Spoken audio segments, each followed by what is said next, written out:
Welcome to Flat Earth Debate, Uncut and After Show.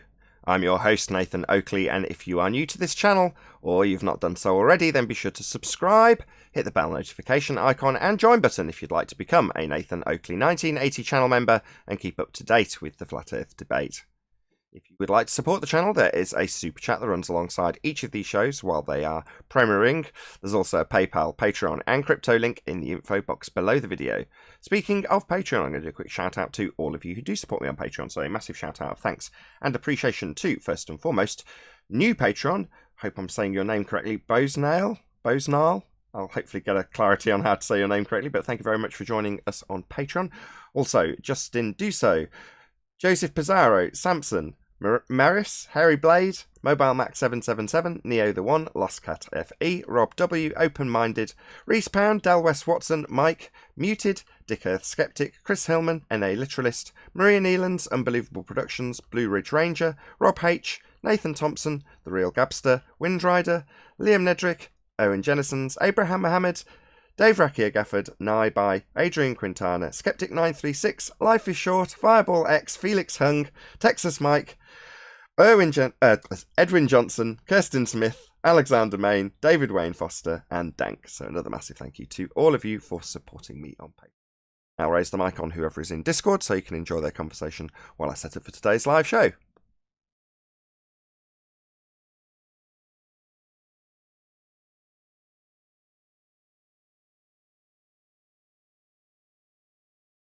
So Andrew, right? Yeah. You're new. Yeah. Well, new on here. I've listened to this and other channels before, but it's sort of the first time speaking out to anyone. Okay. What did you want to ask?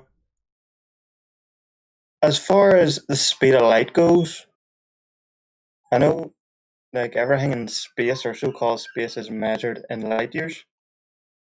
But I've had a few things come up on my YouTube and stuff, watched a few videos. They're talking about how the one-way direction speed of light has never been measured. So how does anything in space be measured in space-time one direction? Space-time's never been measured. You've answered your own question. Oh, well, I know that, but so you already know. Going to be smarter. Are you just kind of trying to wrap your head around that fact?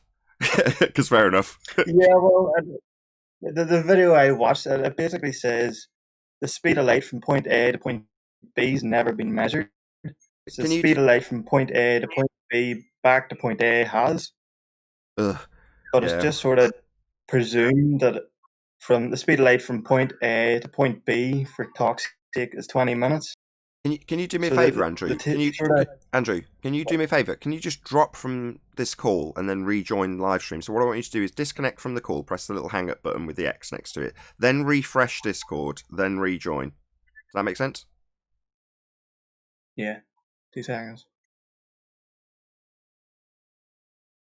Got terrible connection. It's just I feel I can barely tolerate it. I know the audience won't tolerate it. So. Is that in back? No, not yet.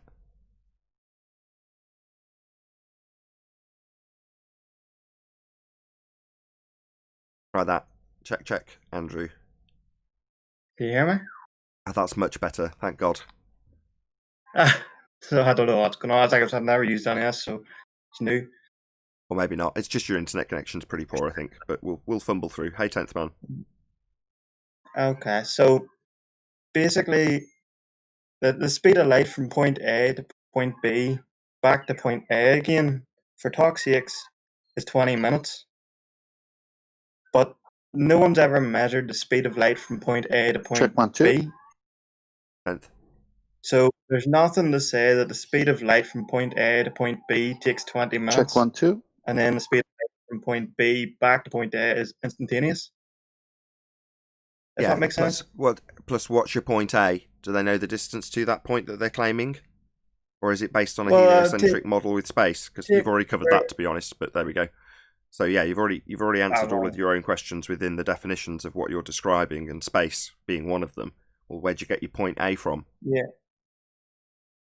say, well, I don't really know. Say Earth, for example. I say Earth point A and point B is the sun. What's it supposed to be, 8 minutes or something for the sunlight to reach Earth? Yeah, well, that's based on the Something like, heliocentric extrapolation of how yeah, far away the sun I know is. it is, but I think it's like another spanner into the works. But what it boils down to is, how can they claim distant galaxies are so many light years away if nobody's ever proven the one-way direction speed of light? No, they need to prove R. Not they're assuming that they've given you the distance and duration based on an assumption of R, an assumption of Venus having the same R value as Earth. Then you've applied Kepler's third law of interplanetary motion to extrapolate the distances and all of the mechanisms. So you've got an assumed R value to Yeah. get the distance to give you that measurement in that example. So it's R that you need, and they haven't got one. No offense, Andrew, but your Fair mic enough. is so horrendous. But thank you very much. No worries. Yeah, 10th man's just figured out that we couldn't hear, or he couldn't hear us. We could hear him. Are you there, Neil? Yeah, I'm here. I just can't understand that guy too well.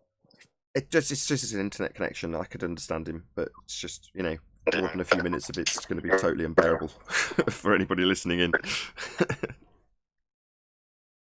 Oh. It's Friday. Yes, it's Friday. Hey, Flatside. Not Friday at all for anybody watching this, unless they're a member. So, if you're watching this on Sunday, you could have watched it on Friday if you were a member. Just so you know. Hey guys. Hey, Flatsoid. We time travel at Nathan Oakley. Yeah, we time travel into the future. This is technically Sunday. Good morning. Can you hear us now, 10th? Yeah, I had to restart the iPad. I see. All good today, in a very good mood. Got a functioning window. Happy days. Yay! So no freezing. No freezing.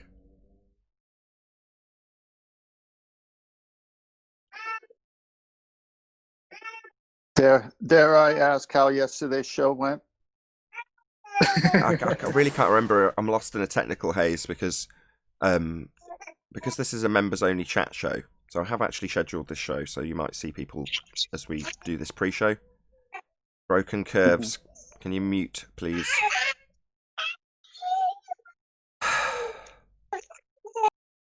So, yeah, because this is a members only show, I have scheduled it. But the last time I did that, I forgot to press go. And I just had the window fixed. So it was like I was already running maybe half an hour late, and I rushed through getting it all ready and just started. And then obviously I'm double checking everything as things are technically running, which is a very bad way to go about things. But when you're behind schedule, that's just how I rolled yesterday. And it was quite stressful. So I'm trying to figure out. So there's quite a few patches of like dead air and stuff that I would have preferred out of 100% concentration to keep the flow of the show. So to be perfectly brutal, it wasn't the best show, in my humble opinion. The after show was quite good though. I enjoyed the after show. Was it a good after show? What happened in the after with show? Remind me. It was with the hypothesis of the horizon.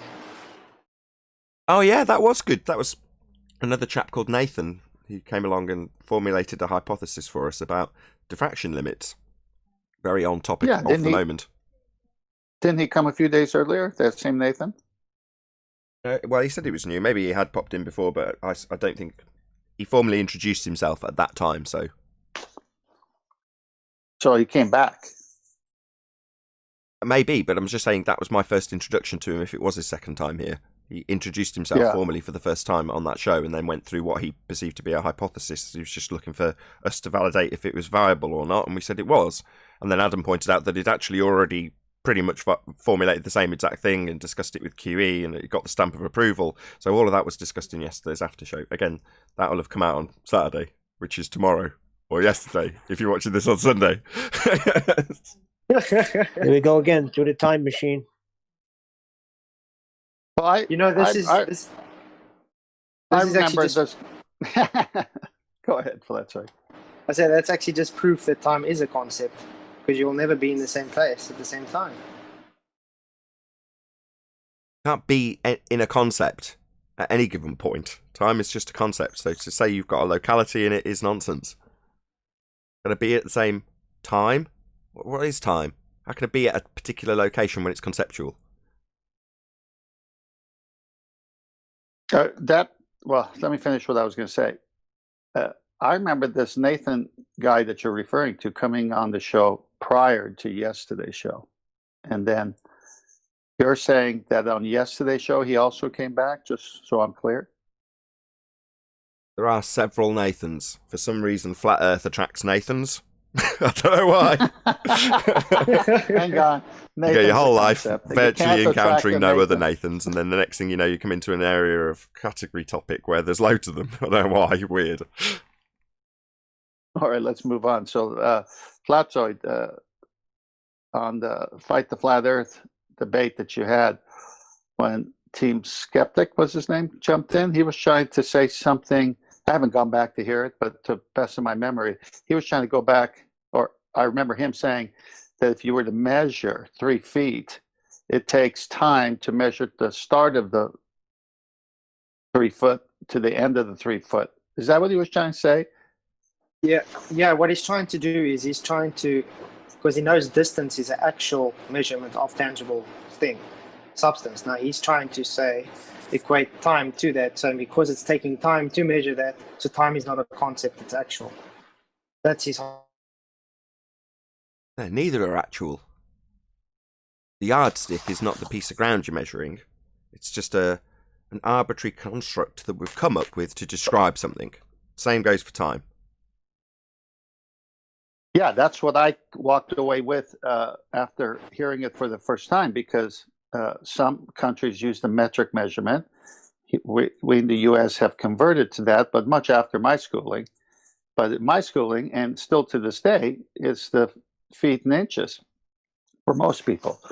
And so if I say it's 3 feet and the Europeans or whoever uses the metric system says it's less than 1 meter, both are concepts, and the actual thing that is being measured is the physical thing, but the measurement itself is like time. It's just a concept. Because what if we make 3 feet, change everything and come with the Zadu system, and 3 feet is 7 Zadus? Yes, but that's the difference. You're actually measuring a tangible something. Time, you can't measure tangible nothing. You're just having a duration of a concept. Yeah, but what Nathan's saying is the same thing is true with measurements, because that's a convention we made up that a foot is 12 inches. Why can a foot be 14 Zadus? Yeah, obviously it's just a unit of measure made. The concept itself is a unit of measure. Yeah. But the distance is actual. Correct. Yeah, the location you're looking at may not be, though. I've got to interrupt there. I'm really sorry. No. Because what happens if the point A that you're saying, I'm going to draw a tape measure out, so it's a physical actual. That's what he's juxtaposing between physical actual measurement, no, and time, and saying, well, because one is real, the other is real. No, neither are. But if you're going to say, well, no, I can draw a tape measure out, and the ground beneath the tape measure is what I'm describing with this concept, this arbitrary construct with a number attached to describe how far away something is. What if your point A isn't real? Like the horizon, just for a mere example.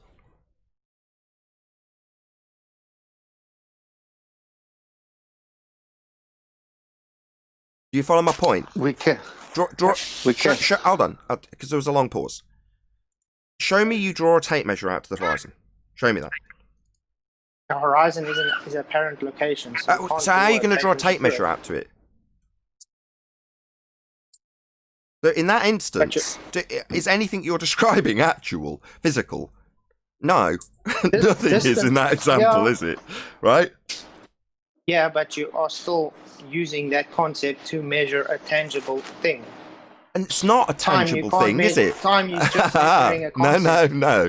No. You're using it to measure an apparent thing. Who's clicking? Sasha. God's sake, people in Discord. Broken curves. I'm going to kick him out. Broken curves, right. Last chance. Either you put yourself on mute or I'll kick you out. No, I understand what you're it's saying not because you're measuring tangible. to a horizon, yeah. Uh. No, I understand. Yeah, Because so you're measuring to an apparent horizon. like, put something of that description we've just described and talked about into physics. You'll have a job. I understand what you're saying, yeah, because the horizon's always moving, so it has to be apparent. So yeah, it's also just a concept thing. Same thing with the sun. You know, they're taking these things that are apparent. Yeah, there's a sun, I see it. Don't deny that we've got a sun, you know. But then you're trying to take an actual measurement of it. Well, you've got to take a few steps of assumption to get there, right? Well, in the case of the horizon, let's assume it's a physical edge to a sphere that's blocking things in the distance based on it being a tangent point. Well, okay. Well, that doesn't make the measurement to it, the description, that arbitrary construct real. And it doesn't mean that you can juxtapose it with time and make time real either. So, you know, it sounds like a complete clusterfuck. I haven't actually listened to your debate. I'm really sorry, Flatsoid. It is, yeah, he wasn't on that long though, but I know they've already asked me to go and debate him about time as a concept there. Everybody just wants to debate now. Well, most people refuse because they're pressed for time. Pressed for what now? Yeah, on this note, Nathan, I threw, because they got so crazy with time, I said, well, does a egg timer cook the egg when you have an egg timer? And I just kept sticking that in chat. Does an egg timer cook the egg? Is it time that cooks the egg? And I just short little bursts like that. Yeah. Obviously, the stove is what you're using to cook the egg, not the timer. And the time doesn't cook anything. And they got so mad in chat, they said, if you say egg timer one more time, so my very next text, egg timer. I mean, it's so simple. You're just making a duration measurement of a measurement that's a concept. So you're just conceptualizing more of the concept. When you get to a cause of something, that you've got to have it be specific in science, but also in general common sense terms. So what is an independent variable or presumed cause? What's it got to fulfill to be called that in scientific terminology and therefore applying common sense when you're describing physical actual things in physics? Well, you've got to be real. Yeah? That means it's got to be a thing, an actual tangible thing. That's the first and most important thing. It's got to be real. So no gravity manipulation, not conceptual time manipulation. No, it's got to be real. Your independent variable has to be capable of being varied. That's the next thing. Capable of independent variation by a researcher. So it's got to be real. It's got to be capable of being varied. Now, in scientific terms, it's got to be a presumed cause. Now, that seems to me to go without saying, but not in the realm we're in, right? It's also got to be the actual cause of the effect, as opposed to not describing something that you're going to call the cause and then vary something else like distance or time, which is what we get happen, right? So no, it's got to be the actual cause. The thing you're varying that's real, that's capable of variation, must be your presumed cause. Now, translate that into common sense terms. Well, to say that something has caused something else, and you start talking about distances, oh dear, that's going to be a problem, isn't it? You know, yeah, distance doesn't cause things. That is what I was trying to get out. I mean, like say, if you're boiling an egg, the duration of that constant is actually going to make a difference, but it's not the duration itself that's cooking the egg. Yeah, the heat is. So the duration, that's something that you can qualify after the fact once you know the physical actual cause. So this mathematical qualification of things is often done before they've actually established what has caused the effect, but then they start deriving values for something that hasn't actually got a causal relationship. And they can say, well, look, but the maths works out. It's like, yes, there's a difference between quantitative and qualitative. Qualitative being its quality to cause the effect. Now, once you've established that, how much of the effect over how much time you can talk about to your heart's content with maths. But you've got to first establish if it actually does it before you start talking about how you assume the quantity of acid in the water will cause it to boil, and then give the maths for how much quantity of acid will cause. It's not the cause though, is it? But I can talk all day with language, maths, about how it is and how much of it will cause it, and it isn't. So there's a big difference between how much in quality it's going to cause it and whether or not that's been established. between that and how much of the actual effect you've established will happen over time with duration. You've got to know what's actually caused it first. And that's got to be a physical, actual thing, not some concept you've decided on. Yeah, and that's what I was trying to get forth to them. That's why I said if I have an equation for an invisible unicorn, just because my maths works out, the invisible unicorns don't exist. Is that what they're trying to tell me? And they just, let me see this equation. Instead of just listening to the point, just because it's in maths, it means now invisible unicorns exist because the maths equation works out. It's not, doesn't make it a reality. It just means the equation is working. Well, I remember that point in the conversation where they were pressing you for the equation, and you just made one up at the top of your head, which should have been enough to prove your point. But we got to remember, they live in the world of equations because they have to reify a model. So, In a world he didn't even where want equations mean everything. He didn't even want to bring model up because he knows they're going to clash him on his verification fallacies. Well, he was Craig Fight the Flat Earth was doing the begging the question like he did when he came on this show too, when he started to talk about measurements in space and atmosphere, or I can't remember exactly the words, but I'm just like, okay, that's begging the question. Well, that's begging the question. So, I mean, their audience buys it, but if you learn their tactics, you pick up on it real quick, thanks to the show and other people pointing it out. Yeah, I had them on a string I was kind of having 2 moves ahead of them every time they said something because I kind of had a pattern that I saw they were talking out on. That's why when they came up with something, I already knew what to say the next time. So they were trying to duck and dive all that they could. So let me hear more about your string theory that you were talking. What's going on here?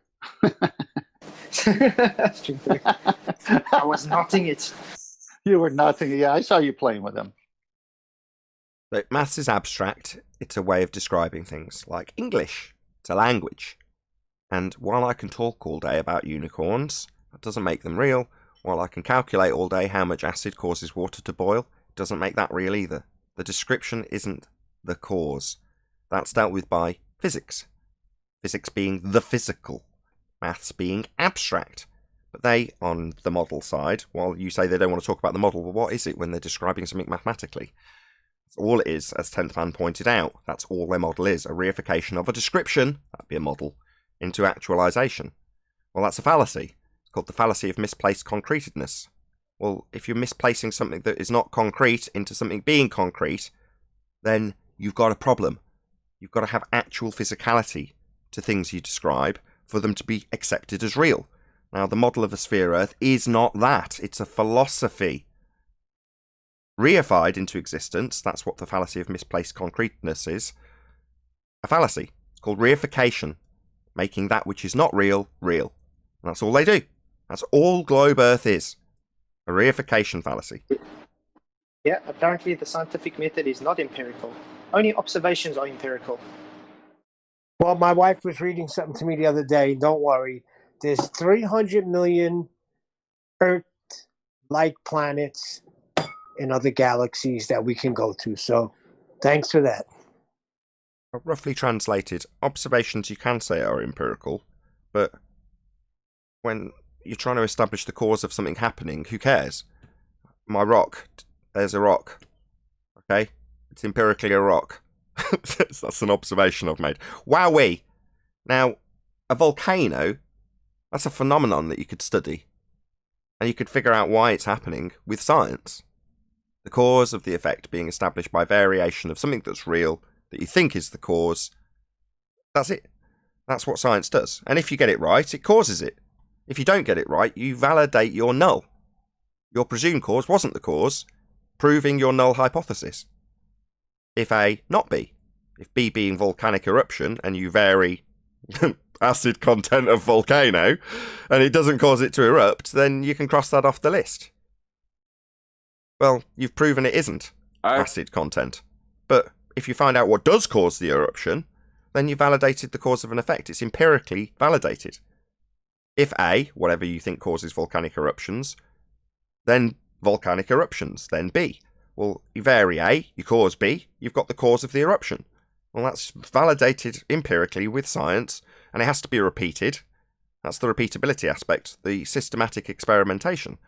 Validating the hypothesis, supposition yet to be validated, multiple times to make sure that it is actually correct, that the setup wasn't flawed, that the hypothesis wasn't invalid to begin with and it just wasn't appreciated by the researcher. Whatever. But systematically, you go through that process and you validate, if it's been confirmed that A causes B, that A causes B over and over and over and over and over and over again.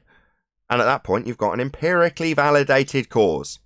Not some just so story, not some maths, but a validated physical cause of an effect. That's what physics deals with.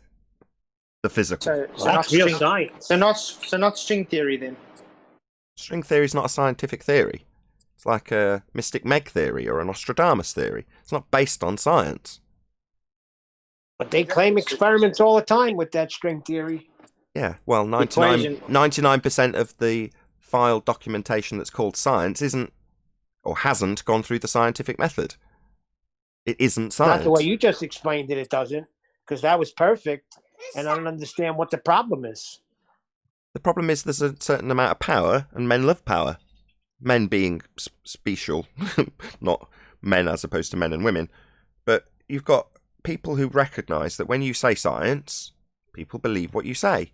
And we discussed yesterday, or I discussed with Adam yesterday, a bit of a chuckly conversation about Dr. John Dee expressing his exasperation at all of the stuff in his own field that was researched by him. He's then gone back to it and gone, this isn't validated with science. It's just a story they've made up.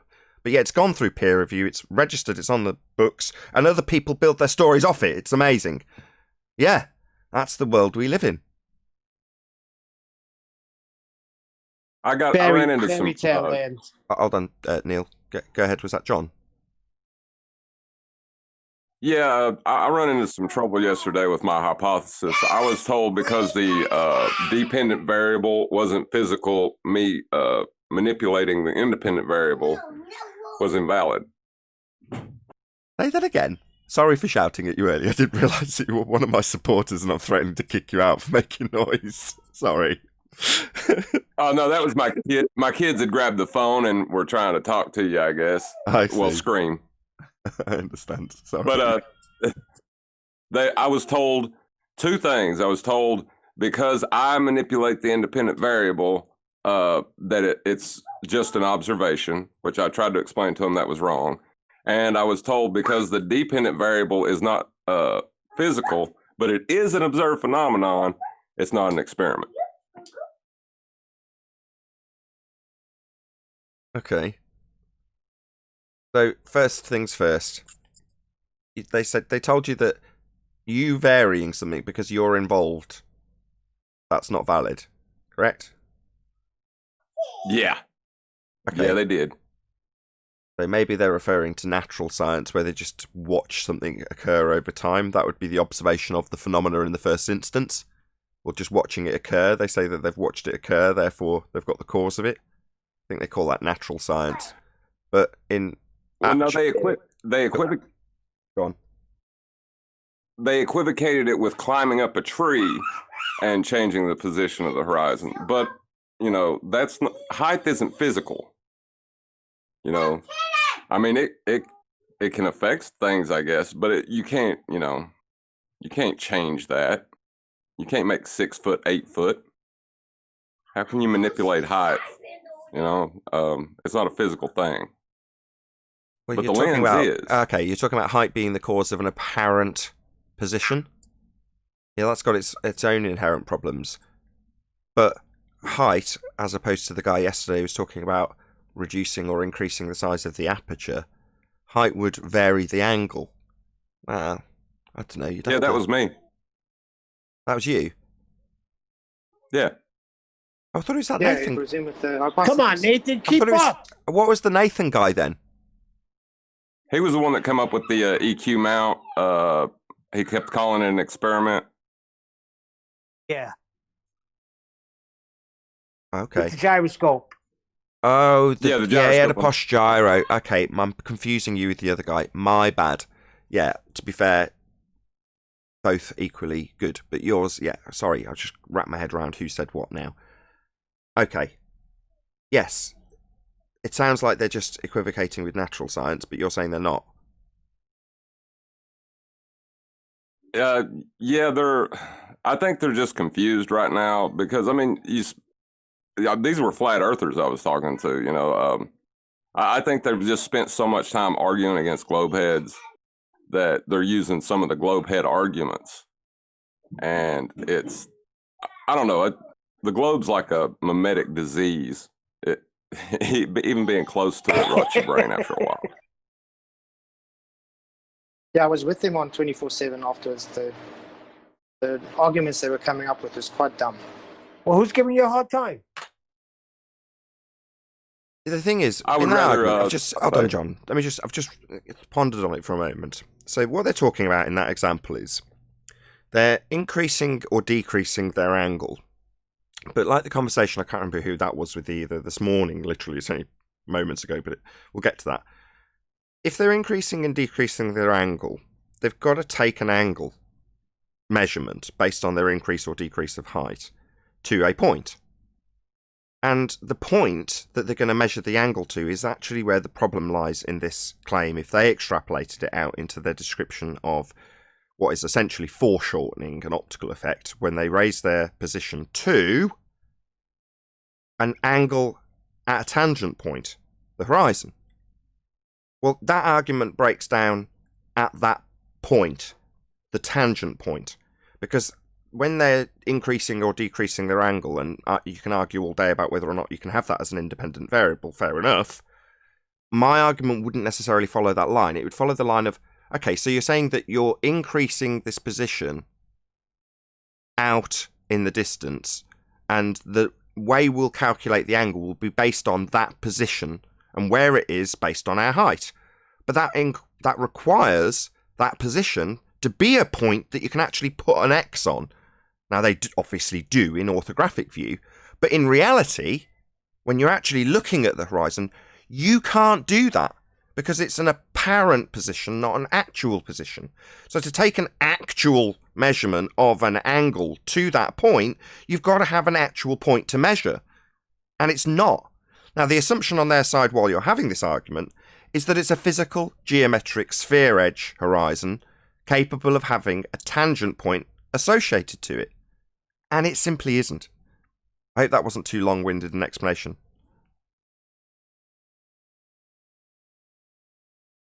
It was great, no, Nathan, that was thanks. great. The thing is, I wasn't arguing with globe heads about it. That's the part that kind of depressed me. Oh, no. But Oh, don't tell me that just before I start the live show. that's depressing. I was just going to say, it's 9 o'clock, you know. Yeah, it's Hang just on, about let me to give you a segue. Nobody that I know of in my field uses the so-called scientific method. In our field, it is by the seat of your pants, leaps of logic. It is guesswork.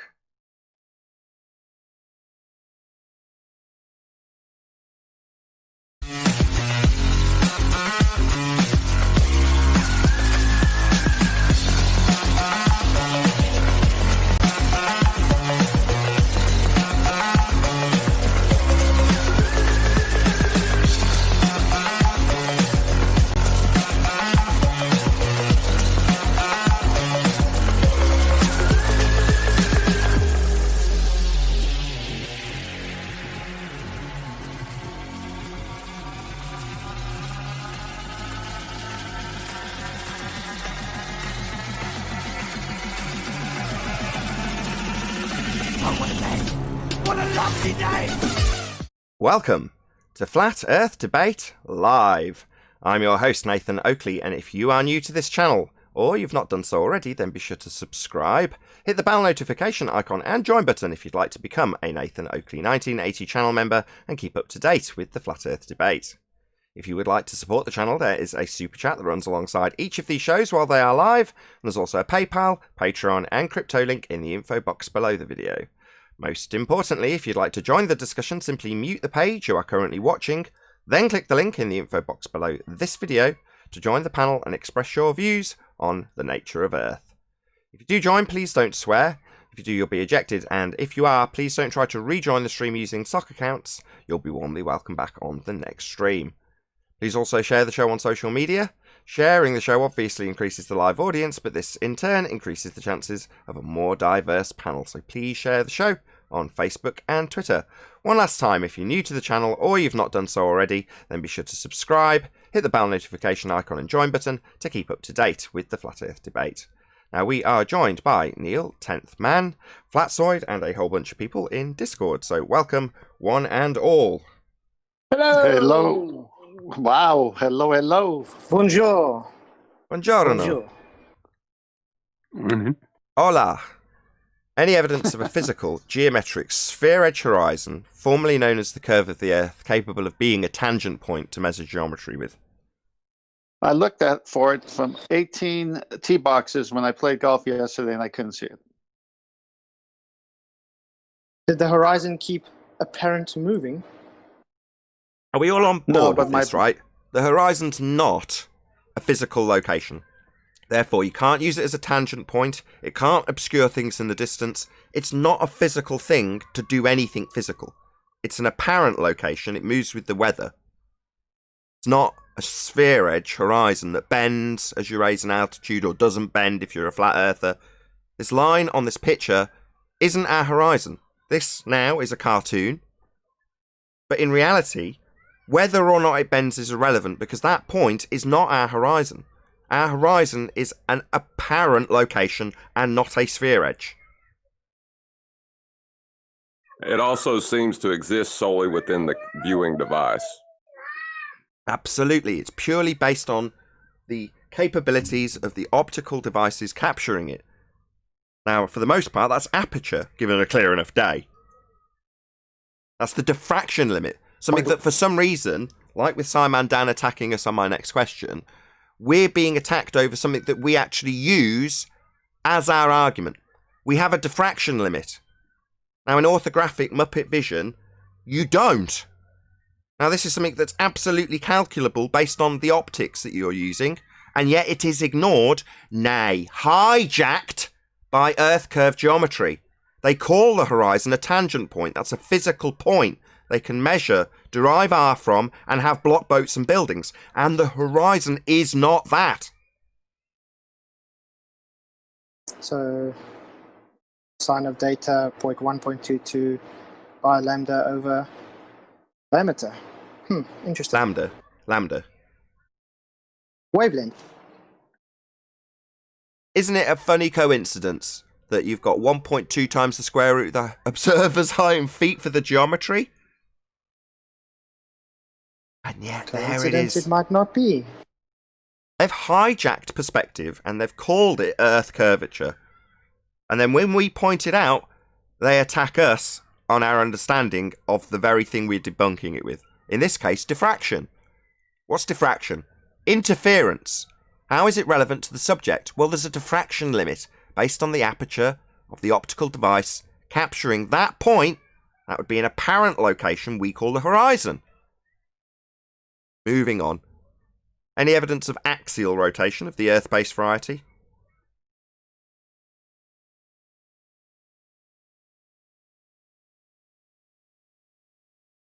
No, go spinning on it. We would see 15-degree. We would see 15-degree rotation if that was true. 15 degrees of But drift. that's the problem. As we turned underneath. But Yes, that's what I meant. then that's a problem. They say we shouldn't expect to see this drift. Then you're not moving underneath it. Exactly. Right, let's give the audience some help. Debating 101 Coriolis. Number one most important detail. Coriolis, which is a real effect, is only ever describable as you rotate underneath. Describing Coriolis from the perspective of an aeroplane or a bullet is not Coriolis effect. I'll repeat, most important factor to be Coriolis effect. It is only ever capable of being observed as you rotate underneath things that aren't attached. So it's never going to be a description from an aeroplane or from a train. Coriolis is observable as you rotate underneath. The effect you observe as you rotate underneath is an apparent effect because it's induced because you rotate underneath. Now, that's not to say if something's dangling above a rotating platform that as you rotate underneath, you won't eventually smack into it in actuality because you're rotating towards it. But the item could just merely be dangling in the path that you are rotating underneath it on. So the trajectory of whatever is being described in Coriolis is irrelevant of Coriolis because, I repeat for the third and final time, the most important aspect to be Coriolis, you would be rotating underneath. If that's translatable to an Earth that is claimed to spin, then Earth is claimed to rotate underneath things not attached. This includes and is not limited to the sun, bullets, footballs, gyroscopes, pendulums, hot air balloons, helicopters. You, if you jump up and down, anything that leaves the claim to be spinning reference frame, as you are on it still observing that thing that leaves, it would deflect. Again, you would have to be still attached, rotating underneath it to see it deflect. So we're not describing the motion of the helicopter as it takes off and flies upwards. That's irrelevant of Coriolis. Coriolis is you still on the ground, observing it seem to come towards you as you rotate underneath it. And if by chance you're on a roundabout and you launch a drone, so it's hovering above the roundabout, and by coincidence your path, rotating underneath it, happens to intersect that hovering drone, then you will collide with it as you rotate underneath. But the drone and its path isn't what's causing that to happen, because it's a not actual deflection caused only by you rotating underneath. We're not rotating underneath anything on Earth. There is no deflection. Nothing flies away from you at 1,000 miles an hour on the equator as you rotate underneath it, because we're not rotating underneath anything Earth is not spinning. I think one of the biggest things they have trouble with is apparent and actual. Like, there's a difference between the words apparent and actual, but they keep convoluting the two. Yes. It looks like as you rotate underneath a drone that's hovering, it looks like the drone flies towards you and smacks you in the face. Now, the drone has not flown towards you in actuality because Coriolis is not describing the actual path of the drone. It's hovering in this example. You still smack into it because you are claimed to be rotating underneath. And in my example with the roundabout, you are rotating towards it. So it looks like, oh my God, the drone's flying towards me, smack. No, you rotated towards it, not actual deflection. The trajectory of the drone being irrelevant. Unless, of course, it's descending in a straight line and happens to coincidentally meet the path as you rotate underneath it. Again, the fact that you collided with it is only still due to you rotating underneath, the cause of Coriolis deflection. Nathan, wouldn't you need reference frames, at least two of them, for this to occur? Yeah. In this example, you've got two reference frames. The reference frame of the drone is non-inertial. Is inertial. It's the frame of reference that will, from your vantage point, seem to have movement. So in my example, the reason it's called the inertial reference frame is because the effect is the drone looking like it's coming towards you as you rotate underneath it. It's not because somebody's piloting the drone towards you, it's hovering. So what you're observing is the inertial effect in that frame of reference. Now, your rotating underneath is described as a non-inertial reference frame, because in this description, the effect you're observing is you and the rotating platform rotating together. So you are effectively non-inertial. You're not moving with respect to the plane that you're moving on. They are moving as one, non-inertial. So the effect it's describing is in the inertial reference frame, but it's a not actual effect. So it's not that the drone is moving through the inertial reference frame, although it might be if it's descending in a straight line down. But as you rotate underneath it, it would look like, and that's the effect being described in Coriolis, it curves towards you to eventually meet you and hit you in the face. Well, that curved path is what's described in Coriolis from the non-inertial reference frame, describing the inertial reference frame of the drone curving towards you when in fact it's just descending, you're rotating towards it. So you have two reference frames, inertial, that would be the path of the object you're describing, and non-inertial, your frame of reference, which from your vantage point, although spinning, gives an effect of something curving towards you, and that's the inertia being described. It's a not actual deflection. So the path isn't curving, it's you turning underneath. Two reference frames, non-inertial and inertial. Non-inertial being the spinning reference frame, inertial being the frame of reference that the drone's hovering in.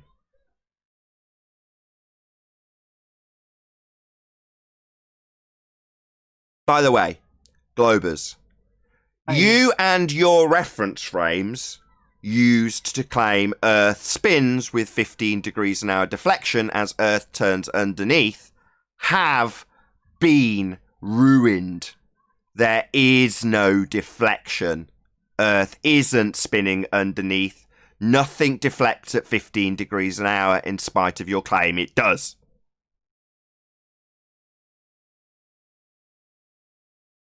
Any evidence? Nathan, why do they? Go on. Indeed. Why did they always insist north to south or south to north when they address this? What are they trying to do there?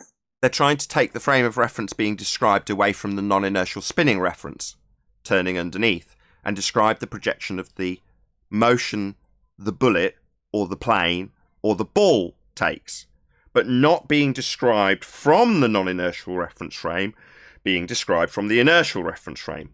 And when they do that, they can describe a deflection that's apparent only to the plane, when in reality the deflection in Coriolis effect isn't real. The plane doesn't have a curved path.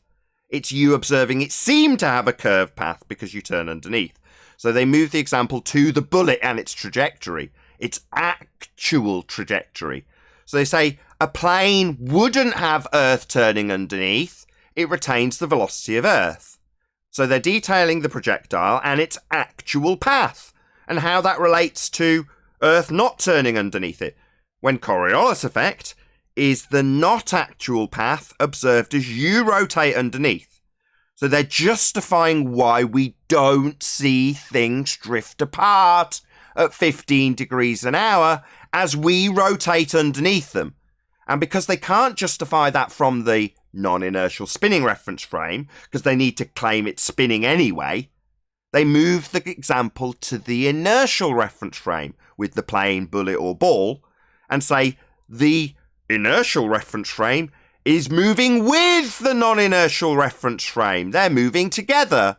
And any deflection that's going to be observed isn't going to be described from the ground, but described how the plane is moving to counteract the fact that Earth is turning underneath in their assumed example. But that example doesn't give them drift.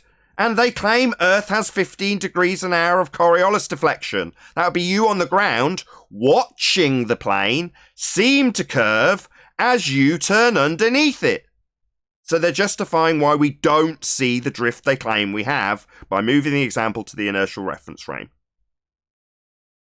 Sounds like a classic law of violation of, I just lost my train of thought there. Law of contradiction violation. They say we have 15 degrees an hour drift as Earth turns underneath. Oh, right. Well, why doesn't Earth turn underneath a plane for me to see it drift at 15 degrees an hour?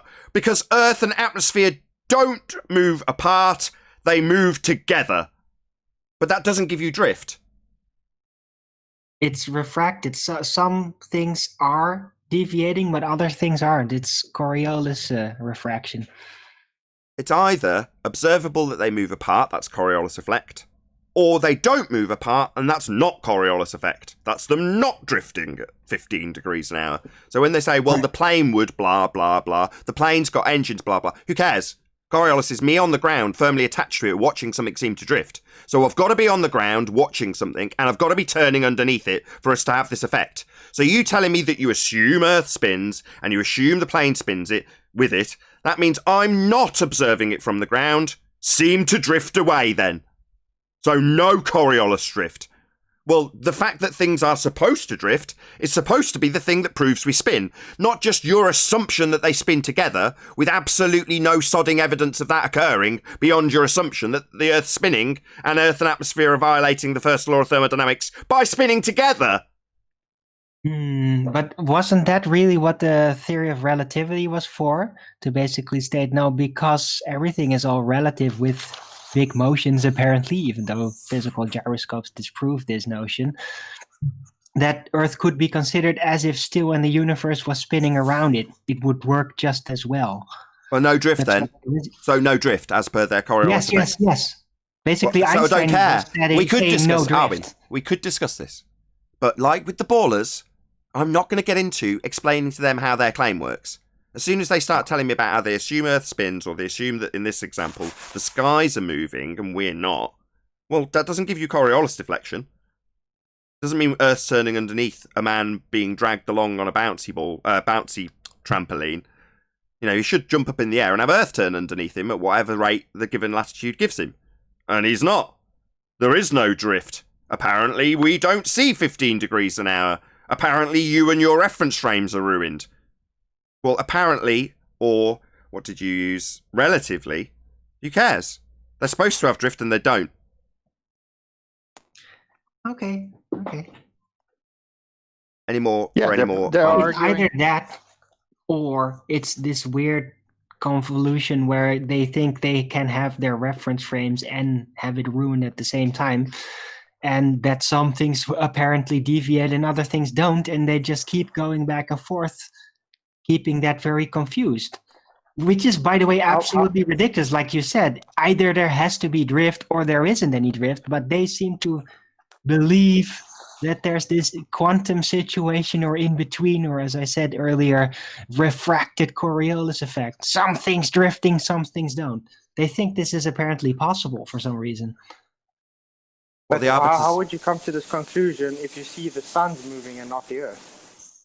That's Coriolis deflection. That's one of them. Yeah, that's one of their claims of Coriolis. But I was just about to answer Arvin. So, if you've got the arbiters of this nonsense giving you complete disinformation and literally confusing or deliberately describing Coriolis force as an actual force that can move things, and then in the same statements describing Coriolis force as a not actual deflection observed only because you turn underneath, then most people who come here to argue it won't understand themselves.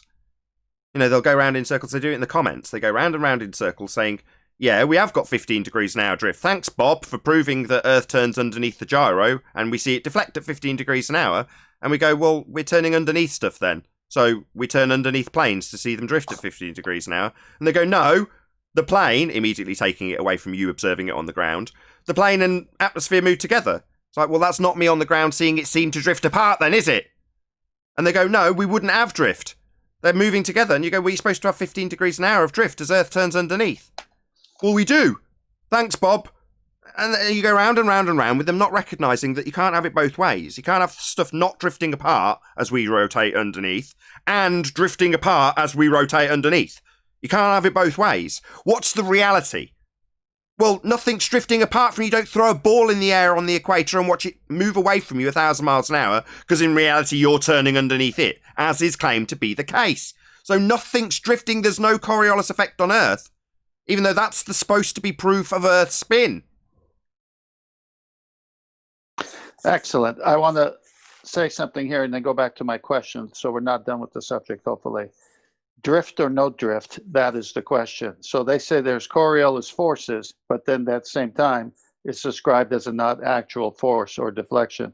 They say there's 15 degrees of drift, and then they say we don't see 15 degrees of drift. But what is reality? That's doublespeak. That's what's reality. Well, maybe they want to conjure up this drift that doesn't have to do with the natural consequences of the Earth spinning, but that they do associate, at least through the name, like a Coriolis force, and then they can just fool around with that, drawing away from getting attention on the natural consequences of a ball actually spinning in relation to air. and then there would be a drift. They basically don't want that to sink in to have that visualized, so they then conjure up other That's right. concepts convoluted to basically distract away from it. I guess that is what it is. But you can't have two descriptions of the word both Genesis. opposite of each Hold on a other. second. Hold on. I Mr. would Fly rather Guy. be Go ahead. I'd rather be the smartest person in the room sometimes, but not all the time. I feel like usually I'd just rather be pretty dumb, pretty fun. Right, how old are you? Good morning, Ashley. How old are you?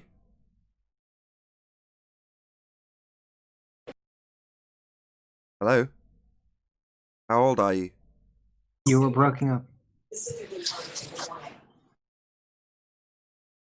Okay, well, you're Sounds not very responding to me. young. There's an age limit on this server, so get out. Guys got to learn how to lie. Just say you're 20s. No, don't. Just, Neil, I sometimes could throttle you. You're such a dick, Neil. Okay, I but mean, like it I was happens trying all to. the time. What's wrong with people?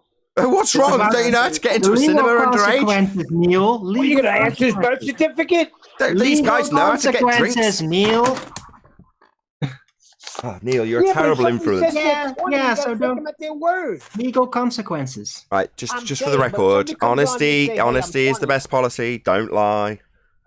Okay, sorry. Okay, but before this all happened, like I was trying to say, they're just actually dishonest if they want to claim drift and not drift. It's the same with when they claim the Earth is closed but open at the same time. It's just the same dishonesty. That's what you get when you've got a cult-like religion. Well, that was the point I'm trying to make. Everything that they need to prove their model is reality, but when you check it out with reality, it's the opposite proof. So they're stuck. They have to say it's there, then they have to say it's not there. That it is and it isn't. It's classic. Yes, what you've got is a claim within the model on how it should work. So with Coriolis, the claim is Earth rotates underneath things not attached at 15 degrees an hour, causing an apparent deflection called Coriolis effect. That's the claim. Then you've got the reality. That doesn't happen in reality. So then you've got the trench level defense of the failure of the claim. Well, we wouldn't expect to see drift, Earth and atmosphere move together. So they've assumed their outcome, rather than proving it with drift, and justified why we don't get the very thing they've claimed should happen. That's drift. Because it doesn't happen in reality. So you get claim, based on model, us exposing how it doesn't happen in reality, and then them justifying why it doesn't happen in reality. Sounds like a lot like the physical geometric horizon that you could never see, but somehow they measured it. Yeah, it only exists in the maths. That would be, again, they've got an idea that the horizon's a physical sphere edge blocking boats and buildings, quantifiable in side-on profile view that doesn't give you perspective. And they reify it into the position you see. We point out the position you see isn't physical. It's an apparent location. And they then go about justifying how they move that position to a different position that's not actual, with their assumption that it's physical and that they can measure it. The horizon's not a sphere edge. We're not spinning. Let's move on. Any evidence of the distance to the sun? It's over there, or it seems to be over there, because to say it is already kind of physical, sort of. It's suggesting there's a physical thing to it, and I just think it's just visual. Sorry. It's a visual. Something. Sorry, are we using a concept? Are we trying to use a concept to have a unit of something that's not tangible? Yeah, the guy in the pre-show basically covered that. I can't remember anybody's names at the moment. I'm on top form. Top form. Another point that you can't get an actual distance to triangulate because it's not tangible. But if you physically reify it into an actual point, and then you insert an R value to measure the distance that you've assumed, and then you take that exact same R value and assume that a different light in the sky has got a scaling value because it's got the same R value as Earth's been assumed to have, then you can apply Kepler's third law of interplanetary motion and derive all of the values you require to give you a distance to the Sun and all the other planets. It's all based on R. That was Right. That You was could a just that, as well ask, what's the distance to the pot of gold under the rainbow? Exactly. The distance to rainbow is So- actually sufficient, Arwen. You don't need the pot of gold bit. You just need the rainbow bit. Right. there was a lot of begging the question assumptions there when the R value of Venus is presupposed. Then you got to presuppose their version of outer space, but you can't have that because you can't have gas pressure next to a vacuum. So there's a lot of they have to go and do more guesswork and violating everything to even get what they say is how they got the distance. Dedicated to Arwen, who is ace. Any evidence of the distance to the rainbow for any LGBTQ fans? Now keep your distance, people. Don't go there. Everything becomes refracted. Wait a second. That rainbow is from God. Take that back. True. Take it back and ask for a refund? But then again, you look, a rainbow prisma is basically broken white light. So there is that ironic factor to it. Does God do refunds? I'm very disappointed with this rainbow. I want my money back. Can't give it back. I don't want them claiming the colors, the LGBTQYZ, whatever they are. Those are given by God, and they're colors of glory. That's a covenant. right. He made. Yeah, hold on. Not destroy the world. No, but Neil, I get Hold that. on, Yeah. hold on. In the interest of balance, they're entitled to whatever colours they like. Right, but look, Neil. The thing is, the rainbow is literally what you can make that with a prism, and what it is literally doing is breaking white light. What is white light? It's the full spectrum. It's, you could say, there's a godly element to it. It's all of it. Hold on, Well, I'm just guess being, what? The prism breaks it apart into a rainbow. So being corrected. prism Hold on, I've got the is producer in my broken. ear. Sorry. What's that? They can't have magenta. Yeah, that too. Well, all I know agree. All I know is what. But you after see Neil that? said. Hey, all I know How is that tricky is after it? what Neil said, the comments will be flooding in.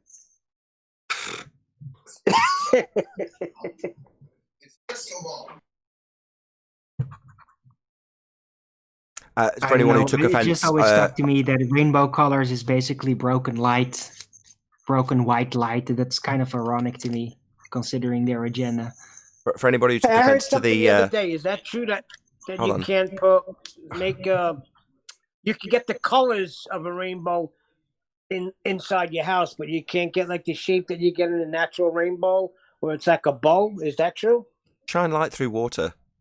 So if you can make a strong enough light and you can get a watering can in your bathroom, I'm sure you can create a rainbow.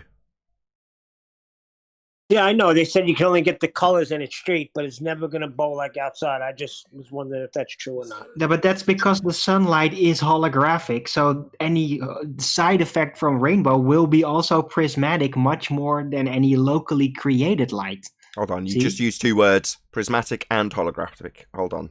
Which one? So the rainbow will be extra prismatic because going through it's water. based on holographic light of the sun. Oh, right. Holographic light. What the hell are you babbling about? I don't know. Light originating I don't from a know. non-physical Well, that's a source. great start. Light originating from a non-physical source. Light manifest. So I don't know. Intangible. Holographic is basically an image of light. That's what it literally means. Yeah, but it might actually be a ball of gas burning in a vacuum. Yeah, right. Sound like me now. Let's move That's on. a good one. Talking of preposterous notions, any evidence of a self-perpetuating molten iron core at the centre of a presupposed spherical Earth? Too much contradictions in that one statement. No, I like Jules Verne's version better. Any comments on the molten iron core from Discord? Going to be a short one. Broken curves. Is he on server mute? Oh, he must have dropped and come back in. Go ahead, John. Yeah, I was gonna say the light from the sun, or if the sun is an effect of light, it's really hard to say. We don't know truly what light is because it's affected by knowing the path information of it. changes its behavior. So it's a real complicated subject. To just say it's a burning ball of gas in a vacuum is insane. Indeed. But molten iron Well, core. I think, if I may, I think that we can definitely, and we should distinguish regular light that we can make through a candle, through chemical, or through electrical light with celestial light, because it just seems to be very different. You know, one lacks the proof of a physical origin entirely, and the other clearly does not. And it looks different. But Clearly yeah, still that's on the just sun, how which I is fair enough, I like to suppose. divide But things. molten iron core, we're going to move past that one. Clearly, no one's got anything to say about that. Any scientific evidence of gravity? Is gravity a force? It's a reification fallacy. I think that answers your question, Flatsoid. That would mean no. No. Can this concept of gravity overcome anything? No. Anything physical? No. But the question was incorrect. It's not, is gravity a force? You're supposed to say, what is gravity supposed to be? Oh, I Because like to think of it gravity as isn't being anything. It's just a reification fallacy. Yeah, but I like to think of it as a roast chicken. Right. Well, you can do that. Well, Owen, have you figured out what the cause of gravity is? Man, Acid content. There we go. the cause is man. They conceived it. They conjured it. It's just a description. The cause of the description is man. The cause of it being reified into a force that you can think of as a force but it's not actually a force is also man. Correct, are we? Any single viable hypothesis from any of the fields of astronomy, cosmology, or astrophysics? Do they use the scientific method? They can. They've got plenty of phenomenon to study. But Phenomena. they'll probably be with a whole bunch of nulls then, correct? Say that again. I spoke through you to correct my incorrect plural. So they'll probably have a whole bunch of null hypotheses then, correct? They can't do it, Captain. They cannot hold the story together. If they did, they But could they- present that, though. I mean, if somebody's tried to vary and manipulate something which they've assumed is the cause, they varied it and it didn't cause it, that would be a valid hypothesis and also a valid experiment. You know, the experiment, when you perform it, if you've got a valid hypothesis, obviously, you're still validating something. You're proving the null. So, but like I say, or as I've said in the last few shows, we're not actually asking for even that. But if they had that, that would be more than brilliant. You know, okay, so you thought that caused it, you tried to vary it, and it didn't cause it. So you proved that didn't cause it then. Great. If they had that, I'd love to see that equally. Now, null results don't suddenly mean that you can extrapolate out the cause. That has happened many times in flat Earth. So flat earthers will go back to old quasi-experiments, see that they've got a null result. What null means is you proved that the thing you tried to vary to cause the effect didn't cause the effect. That's all it proves. To then make up a just so story based on the null, which I've seen done many times, is also invalid. Likewise, if you've got a valid hypothesis, confirmation, experiment that was successful, you proved your cause. Again, you see people extrapolate that out into all sorts of just so stories based on a little bit of validity because they had science at some stage that was validated. Again, we're not even asking for that. Just a viable hypothesis. That would be a phenomenon that they're studying, a presumed cause, formulated with a null. Don't even have to actually do the experiment. Like the guy, like John, yesterday. Here you go, here's my hypothesis. Is it valid? Yeah, it is. So easy, right? And they've got plenty of stuff that they study occurring, happenings, phenomenon. They've got plenty of phenomena to give us, to study. Get on with it. Give us some hypotheses. It's actually quite sad because, I mean, you would think the scientific community would know how to use science. Right. None but of my as colleagues I said, they and, can't do it and hold the story together. They can't do it, Captain. Where's chocolate when you need him? None of my colleagues use the scientific method. Mitokaku, right? Yeah. Where's String chocolate? theorist. It's based on guesswork. Yeah, formulating a hypothesis is validating it and getting it right. That's a different matter. They don't worry about it. They've got plenty of stories to be getting on with. typing and stuff, No. looking at emails. Nobody that I know of in my field uses the so-called scientific method. In our field, it is by the seat of your pants, leaps of logic. It is guesswork. The full quote, Michio Kaku. Yeah, spot on. Shout But out to also, Chocolate. doesn't he say that their mathematical equations, everything comes up to like something with 1 to how much zeros? It's not even supposed to be, if scientific, not even supposed to be off by 1, by nothing. If you've got a valid cause, it's not quantitative. Again, we went over that. I can't remember if this isn't the pre-show or in the live show. How much of it is happening is irrelevant if you don't know what actually caused it. Back to, well, how much acid makes it boil at what rate? Well, lots and lots makes it boil really quickly. Add loads of acid and you watch the water No, because I haven't validated it scientifically. I've not actually added acid to water and gone, I'm actually validating my null. It didn't cause it to boil. That's not what's occurring when you validate a null or even don't validate anything. So you didn't throw enough acid in then? But if I give you the quantities and show you how they do add up and the end result is the amount of boiling, does that make my claim valid?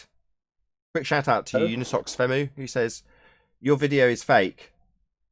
What? Your video is fake. Yeah, he did actually say that. My Israel has globe proofs. Spoken like a true baller. Thank you for the super chat, Unisox Femu.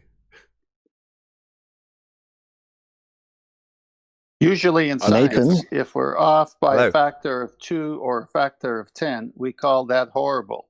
We say something's wrong with the theory.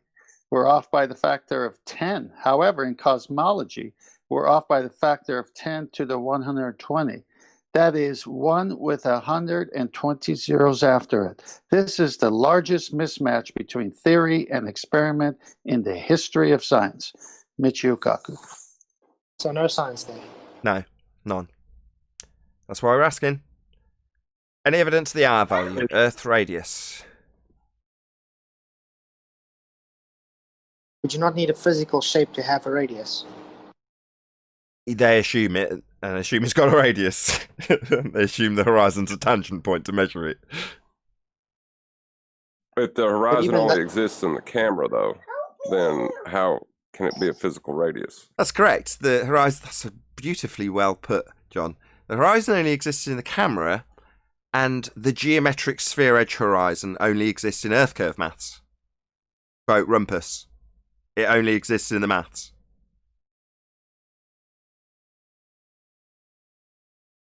R is dead. Black Swan killed it. It's been almost a year now. And they're still running scared. Indeed. Any evidence that you can have gas pressure without the necessary antecedent of a container to press upon, for all the people who think that this beautiful blue sky that we see in this picture is actually 10 to the minus 17 torr vacuum. It's amazing. Everything in reality actually requires containment of some sort. Who figures? Changed my backdrop today for this members only. Wait a minute. It's now I got to speak for the flat Earth. There's this downward force, but it's not gravity. It doesn't violate, but does violate. Come on, Flatzoid. It doesn't violate the law of violate the law of entropy. Apparently. But a downward force can it? Can a downward force violate the second law? Apparently, to him and PhD Tony, you can violate it. Second law of thermodynamics is not violated with a downward force.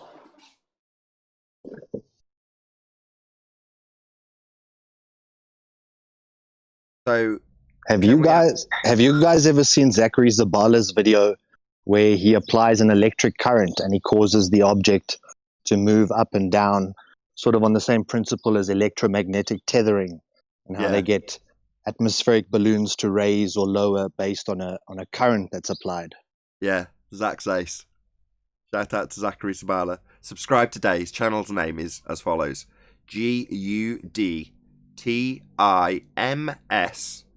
number 4, all, ALL. So good times for all, but spelled good Tims, number 4, ALL. Go and subscribe today. He is ace. He also appears on Iron Realm Media. So he will have been on, when's this out? Sunday. He will have been on 2 days ago, Friday night for us. If you remember, it'll be tonight. I think it's 10:30 p.m. UK time. He's on Have No Sphere on Iron Realm Media. So shout out to those guys as well. Zachary Sabala is one of their crew. But yes, sorry to distract and do a big massive plug for Zach. Is he also the guy that did the pressure gradient in containment? He is indeed. That was what I assumed was going to be the next thing off this chap's lips. Flat Earth Solar. Is that you? Yes, correct. Yeah. Did you see Zachary Sabala creating a gas pressure gradient in a container? I did. I love the demonstrations. It's sort of on the same level as Anthony Riley doing his suspended egg with the density disequilibrium, manipulating the variable. For me, I listen to Globebusters as well, and Bob and them, and I always listen to you guys daily. And effectively, Bob always claims that that's his proof of gravity, or his scientific proof is that manipulation of altitude based on a magnetic current or an electric current. But I think it might be unrelated. It might just be separate effects that we're noticing, not necessarily something that's attracting something downwards indefinitely. But I think, as Flatzoid said earlier, if there was some sort of maybe it was Paul, where he said there's a downward, some sort of attraction, could that decrease entropy? And now we know entropy is always increasing, but effectively, could some sort of an electro potential downwards, could that affect gases in terms of how we get that gradiated layers in our atmosphere and how the pressure decreases as we rise up? Maybe. I hope he establishes this as well. In terms of what is the cause of entropy, we don't know. But what I will do is sing his praises in this regard. As much as this causes some tension amongst the internal flat Earth community, you've got to say it's exciting. And you've got to take your hat off to people who have realised how wondrous the world is and thought, well, I'm going to see if I can figure it out. Isn't that wonderful? The world of possibility that lays before you when you become a flat earther, isn't that to be praised? And the discussion that it generates. I'm not going to knock the fact that people like Anthony Riley disagree with Bob. More power to both of them, because that's how things progress.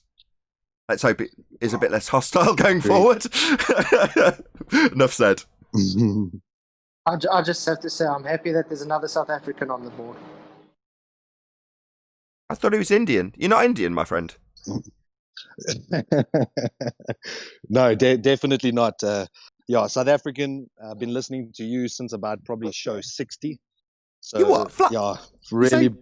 You saying Flatzoid's South African as well? Time. Yes. No, I'm Chinese. I thought you were Indian as well. Well, there you go. I was picturing you in a turban and everything. Contradicts your British accent, implies a smart. Me, I'm Jamaican. That you said yesterday. I'm black and I'm proud. Blood clot. Anyway, I think we've covered all of the housekeeping questions. That's a very strange end to the housekeeping, but there we go. I have a question about F equals MA. Okay. Well, they always say force is equal to mass and acceleration. But your mind moves your body all the time, and your mind's not a force in their paradigm, right? No, but the breakdown of chemicals in your body to produce your muscle movement is. But that's not thought. It's taking kinetic energy. You're talking about to force. Hold on. Are you talking about the brain firing synapses and then you moving? Because I could qualify physically too. Well, you like if I say I'm going to go grab the cup, there's a concept of the cup. You're having to think, but I don't think it's. I think it's more of a mental thing. Which they kind of try to exclude. That's why they made F equals MA. They don't want to think that it's anything within us that affects the world around us. Okay, I see your point. Yeah, I'll go with that in that context. I would But to suggest be that honest, the F equals atomistic MA thinking. actually still works. I think I know where John is going to. It's not at the tip of my tongue, but basically, say there's a glass of water in front of you on the table, and you want to go get it and drink of it. How does that process even begin? Obviously, the arm reaches out and grabs it. But what caused the arm to reach out and grab it? Was it your desire to quench your thirst? This is where John is going with this. It's so fast. The synapses are firing incredibly fast to hit the muscles to make your arm go out. But what caused your arm to go out? Was it thought? Is that real? I think this is where John's going. It depends on They the describe context. that as kind of- kilojoules consumed or expended. So whatever material you've consumed that's given you the energy, then effectively you're expending those kilojoules to, your synapses triggering the muscles to then pick up that container. So I think you're right in terms of what's the origination of the thing is the mind.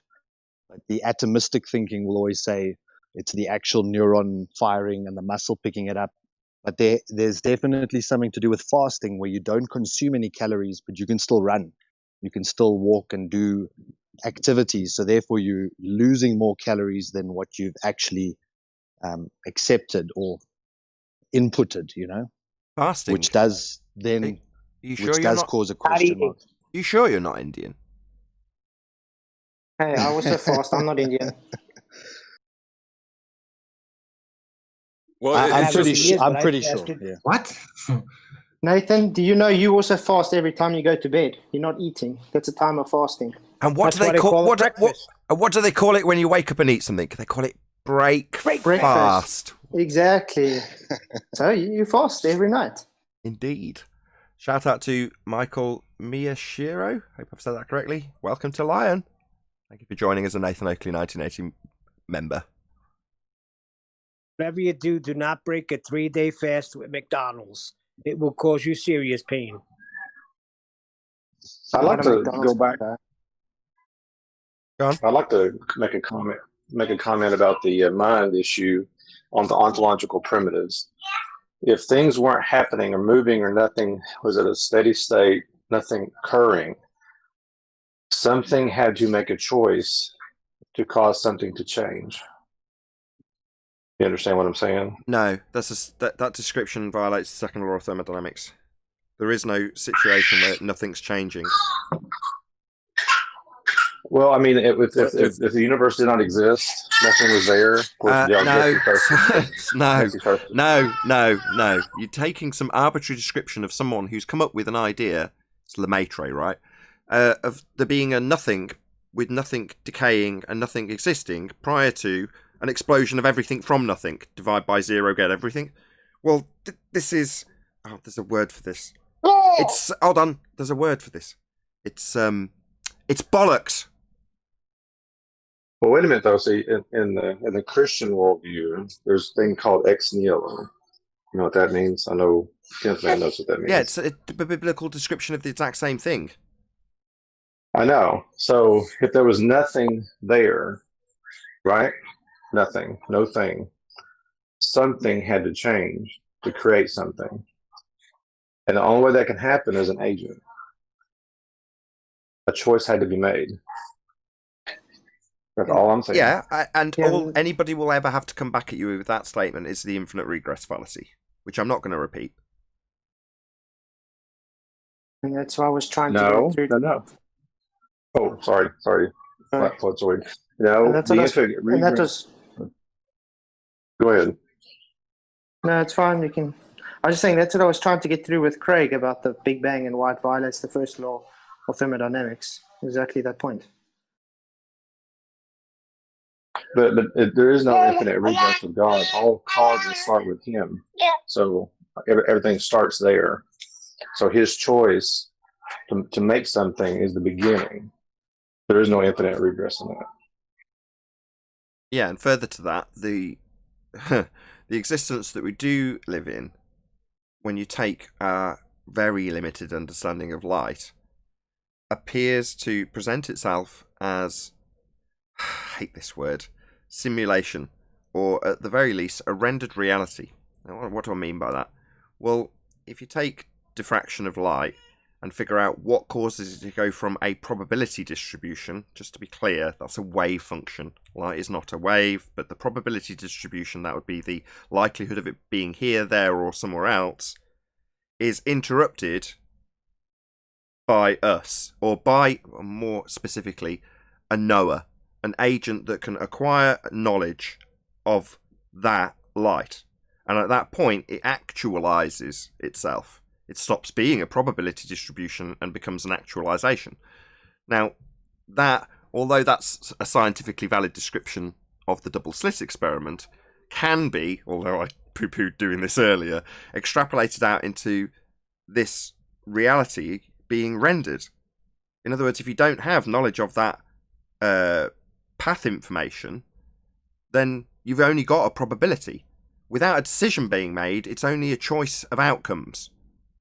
So that is still a true statement, but that, like I say, in turn logically leads you to rendered reality, as scary as it is for me to actually say that. It's something I contemplated quite some time ago. I don't like it, but that's just the way it is. That's how light behaves. Well, and that's basically what I'm saying. Basically, you just kind of went around a different direction with it. There has to be a choice. There has to be someone there. There has to be something to initiate, to start the process. Yeah, Noah. A Noah. Someone who can know. Well, there's design without a designer comes to my mind, or they're saying accidental purpose doesn't exist. Cue the picture of sand dunes versus a sculpted sandcastle. No amount of time and chance will make the sandcastle. That requires intelligent agency.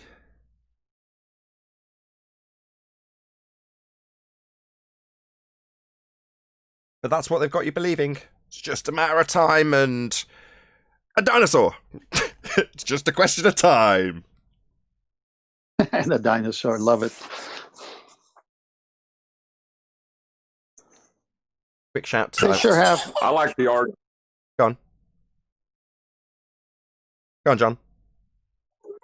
I like the argument that if you put enough chimpanzees in a room, that they'll write Shakespeare over enough time. But that's not really their argument, because they believe if you put typewriters in a room over a long enough time, they'll write Shakespeare. Yeah, but the principle's the same. It's the same with the 100th monkey effect.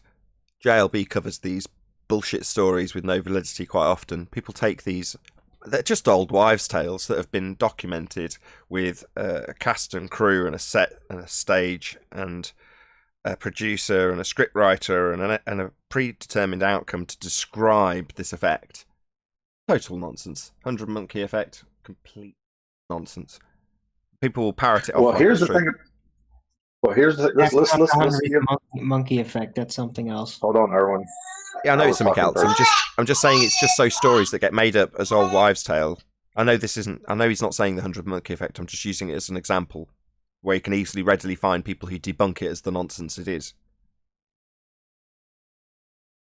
Here's the thing, even about the 100 monkey effect. Even if you've got all the letters lined up, without a knower, you won't know what those words mean. You still need a knower.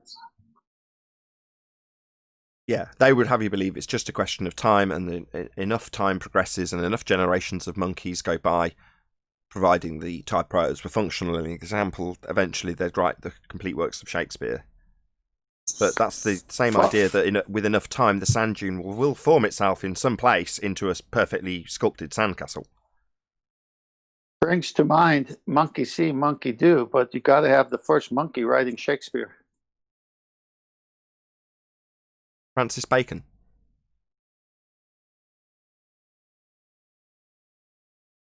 No, sorry, I'm thinking of Kevin Bacon. My bad. I was going to say, that argument doesn't sizzle yet. I was waiting for something else. So, just a quick shout out to all of Nathan Oakley 1980 channel members. So you're all chatting away happily on a Thursday and Friday. We get this show all to ourselves without having to concern ourselves with the chat trolls who are going to only be capable of chatting in the live show on Monday to Wednesday. So from now on, the Thursday and Friday show, if you want to chat as a participant and you're not a member, you can, because they get re-released with the Uncut and After show beginning and after, sort of top and tailing the live show on a Saturday and Sunday. So you can still comment. There will be a chat comment feed for everybody at some stage. But same goes for actually watching the Uncut and After show. We keep talking about how this is Sunday when it's actually Friday for the people watching as a member. So become a Nathan Oakley channel member today, or Nathan Oakley 1980 channel member today. Anything anyone wants to add before I round out and ask people to stay tuned if they're watching on a premiering stream? Don't all go at once. No, it's been a good show. It's been a good show so far. I love it. Yeah, it's good. Yeah, and there's a good atmosphere in the chat too. I've been looking at it, and yeah, I don't need to moderate now. That's why I noted it. I've been watching it scroll on by, and I was like, "Oh, it's nice, refreshing to see nice chat going by." So yeah, another big shout out to everyone in the Nathan Oakley 1980 members only chat stream during this live show. If you are watching live, unfortunately, this is where we bid you farewell. However, if you are watching on either Nathan Oakley 1980 or Nathan Oakley premiering streams, then stay tuned, as there will be an after show to follow. A huge, massive, enormous thank you to all of you. Smashed the super chat, joined as a member, commented, shared, subscribed, and all that good stuff. Be sure to check out NathanOakley.com and the Flat Earth Debate Forum to keep up to date with the community debate. I've been Nathan Oakley. Stay tuned if you're watching on a premiering stream, and I'll see you all in the next video.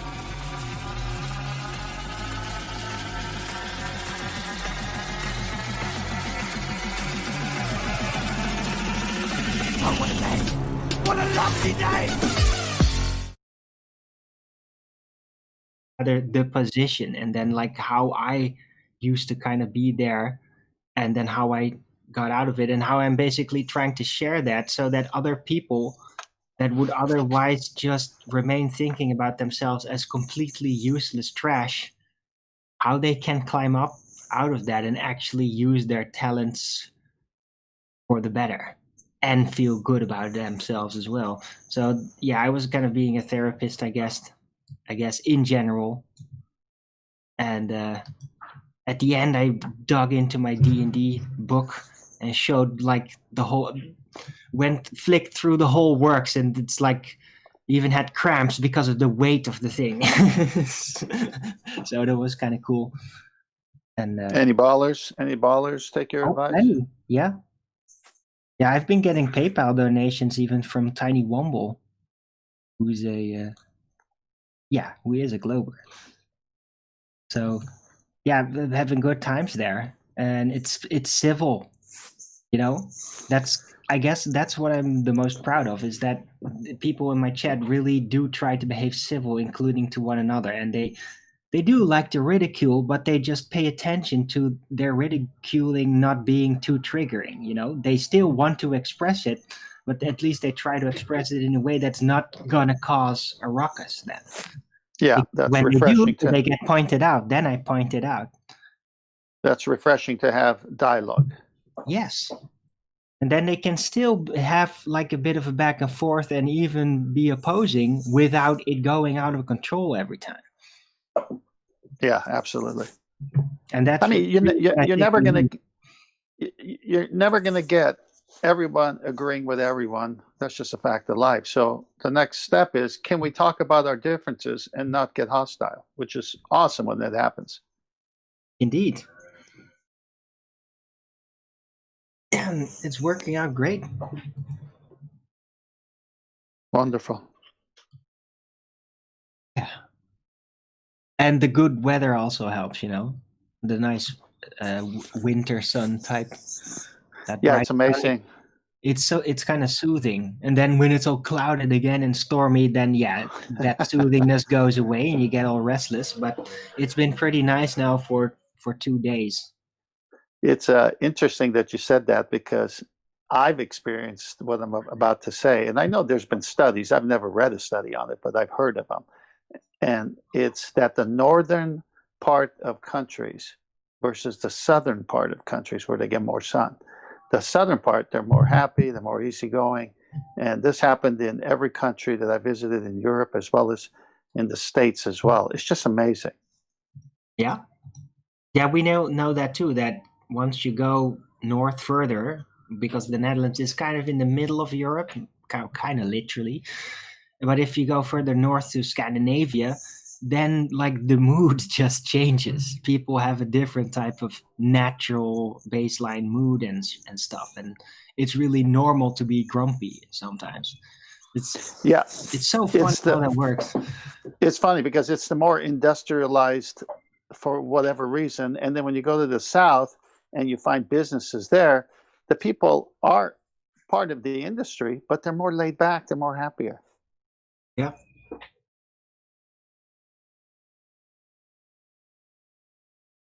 Well, awesome.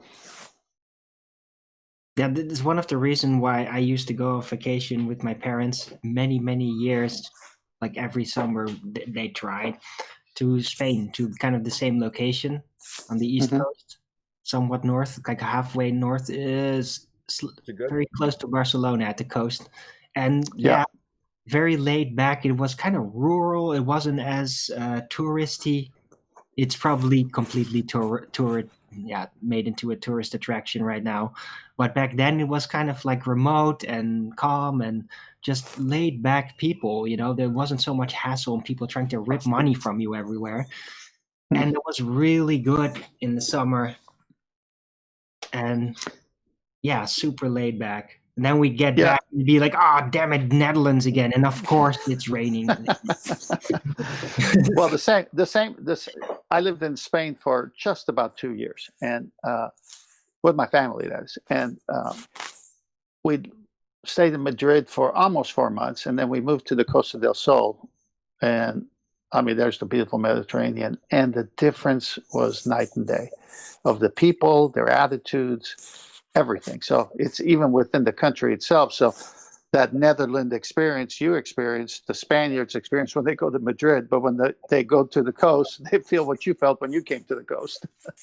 Right. Yeah, that it's more like heat and like a desert-like tension in there because Madrid gets insanely hot. Oh yeah. In the summer, like really deadly. You die. The month of August. If you stay out in the month of August, I went to Madrid because I had some business to do, but I also wanted to check something out because they told me it was going to be a ghost town. Everyone goes to the seacoast, and so I go in there with a guy for a business call, and I'm traveling from Marbella. Basically, I was near Marbella, so I'm going north, and I get to Madrid. I mean, there's nobody, there's no cars, there's no traffic. Every now and then I saw a car. I mean, literally empty. Well, it during the evenings when the sun goes down, it does kind of liven up. But everybody's in house, you know. Everybody's in their basements and. Well, most of them go to the coast, and so that's part of why it's empty. And then you're right. In the evening, when it's bearable, they come out. Yep. I've never personally been to Madrid, or maybe once, but only by passing through it. I just remember that it was way too hot. Yeah. Don't go there in August. I was in July or something, so it was like... Yeah, that's close enough. We were going to Portugal, I think, back then. Yeah, I used to go to the beach there, and everybody was happy. Everybody's in the water. Everybody's at Chiringuito. Just a wonderful, wonderful experience with people who are enjoying life. Indeed. Okie dokie. I guess there's no after show on these days, right? Nathan, you still there? Yeah, I'm just waiting for a fundy to pipe up. Ah, Oh, so we are in an after show. I wasn't sure. Yeah, didn't you hear me round out the live show?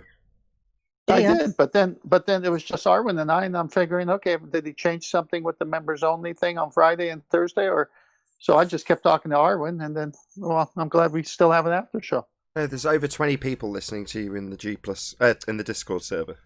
Just no one's piping up and being rude and interrupting. That's all. Miracles do happen.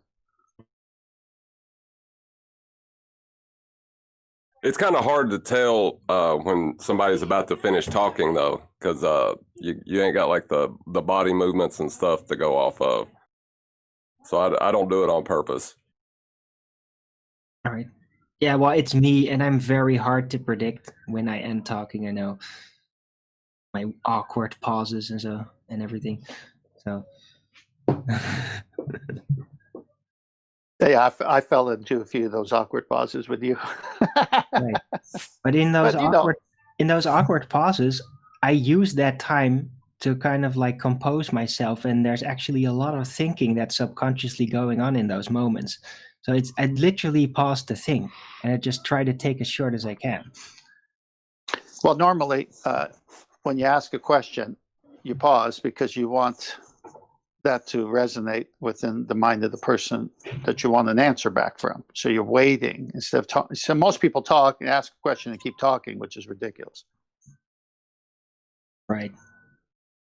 Well, sometimes I ask a question, but then I kind of meant it rhetorical. So then I leave a little pause and then continue talking, and people think that I'm actually asking them a question. That's also, can be. Yeah, confusing.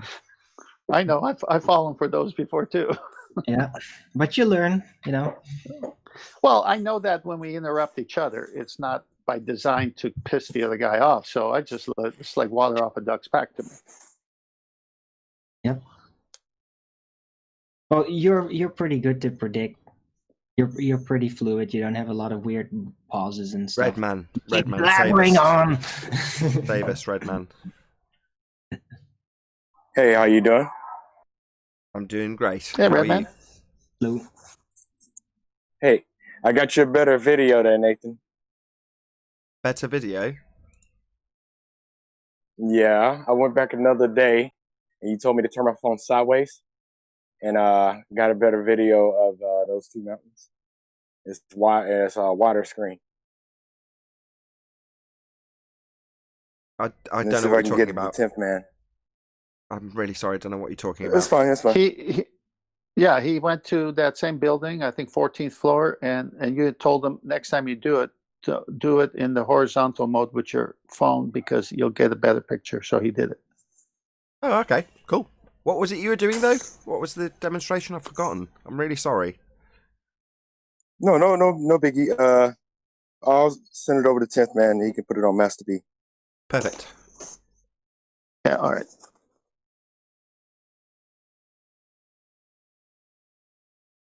Are you not on And Skype? I had to go in and edit. I was going to say, are you not in Master B? No, never got an invite. Needs to invite Redman to Master B. Crazy that 10th man's having to administer you putting something in that, like, giant chat feed.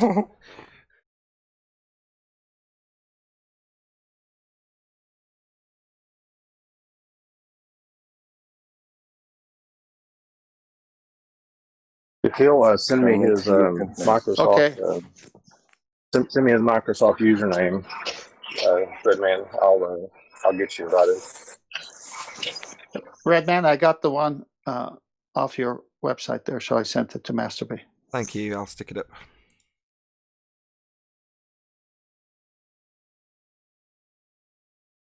See if this give you a better view.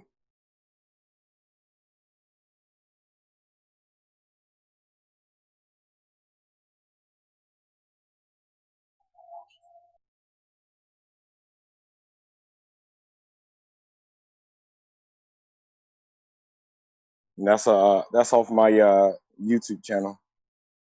So Is your YouTube channel the same name as your account here? yes. Redman 116. REDDMAN 116. Thank you. Cool. Very cool. Thank you. Yeah, looks ace. All right. Well, give a little description of what you're doing and why you did it. Okay. The first mountain that you see, which is Blue Ridge Mountain, that's projected to be 184 miles away. When I go to the second mountain, that's only 14 miles away. But if you look at the base of the mountain, the horizon itself is still going further back of the mountain itself. So if you look at it around the bottom of the mountain, the horizon is still going beyond that. And that mountain, the second mountain, which is Stone Mountain, is 16. I think elevation is 1,600 feet. That's how high it is. And the building that I'm in, I'm on the 49th floor. And that's looking two different opposite directions. I gotta clip the video together so I can present it a lot better of what I'm seeing. Well, technically you just have, because I timed my presses of the video when you were saying it, so feel free to trim this out when it comes out on the after show and then save you a job. Okay. 10-4. So basically you're saying it's a black swan. I wouldn't take the black swan. I see your eyes, like you say, the clock tower. You see it because it's there. Well answered. A man after my own heart. I could cry. I mean, it's the truth. It is true. You're not wrong. You know. Epic answer. I mean, you've perked me right up. Thank you. Yeah. Well, there's a cook up there. I'm gonna see if I can talk to him and see if I can get in good with him, so I can set my time lapse camera out of one of those windows and just do an observation of the sunrise, and just so we can see what happens. You know what I mean? From the 49th floor. I think it's cool. Very. I'm dead jealous. It's so cool. And why not? If you're up there, it's like back in the day when I was a bit more keen to go out and do some observations, I was trying to figure out a way of getting into high rises. Obviously, I didn't live in them, but I wanted to get up there for the same exact reasons. So yeah, if you're there, wonderful. Yeah, see if you can blag someone to let you do a time lapse. A cook, you say? Probably working nights anyway. He'll be all right, or she. So, Redman, describe the instrument you use to take these videos. What kind of phone? I'm using my Note 8. That's all I use to take this video. It's up on screen. But if I do the time lapse, this time lapse camera, you could just set it and just forget it, and it'll shoot everything for you. Yeah, I remember you talking about. Did you ever get the upgraded version one? Not just yet. I found somebody on the marketplace. Instead of paying $200, I might better get it for like $120. So if I get that one, then and describe to the audience what this camera does once you start it. Okay, with this camera itself, with the camera I have, I paid $109 for it. It only takes 4 AA batteries. You put a 32 megabyte save card in it, SIM card. Once you put that in there, all you have to do is just set it and leave it. It automatically takes the pictures for you. You can set it on a timer, and once you're done recording whatever you want to do, you bring the card out, you put it in your laptop, you play Windows Media Player, it automatically puts it into a video form for you, so you can watch it as a video. You don't have to do anything else. Yeah, and you get to watch a sunrise take place in about 4 seconds. No, You can set it. You can set the times where it takes a picture every 5 seconds, 10 seconds, 20 seconds. If you set it a lower one, 5 seconds, it's taking a picture every 5 seconds automatically.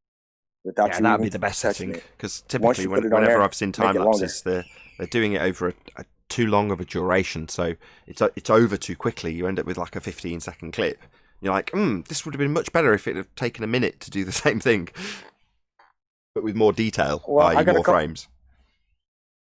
Yeah, I got a couple on my YouTube channel where it's like 2 minutes long, and you can what do you call it? You can see the videos that I've taken of the moon and the sun, clouds and stuff. Cool. I have to check it out. Just going to say hello to a couple of new guests. Hello, Brian, and hello, Quantum Eraser. Hello, guys. Hey, Nathan. Hey, everybody. Hello, John. Hey, Brian, John. Mic check, John.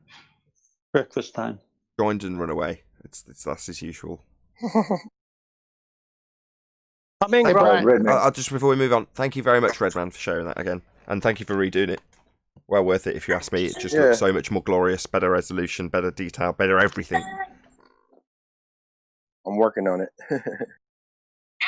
Redman, I saw Jesse screaming, but I think I added you to Master B. You can check it and see. You did it through Discord? No, it's Skype. It's on Skype.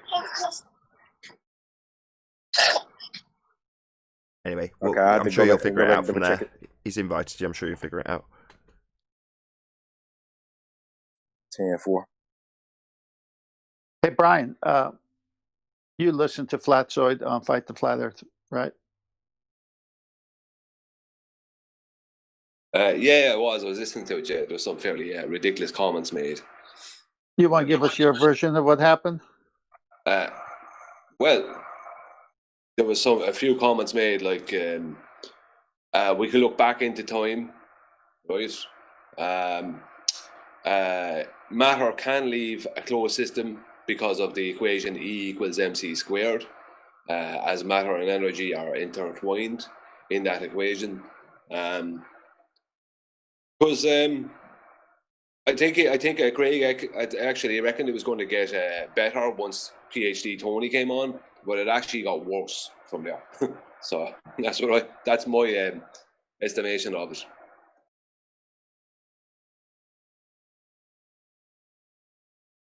Was he the same guy that got annoyed with Tony, our Tony, Sleeping Warrior? Yeah, same one that Spurs took down. Why would things get better when he arrived?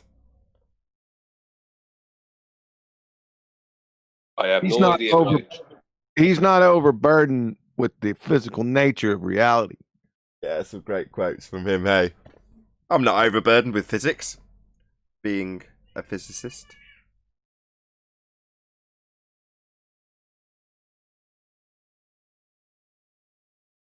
That was interesting where they said that they used an isolated system to describe entropy, I believe, and then they brought in E equals mc squared, and then Flatzoid was saying, but if we live in a closed system, energy could come in and out, but not matter. And then they said, no, matter too, but just a small amount.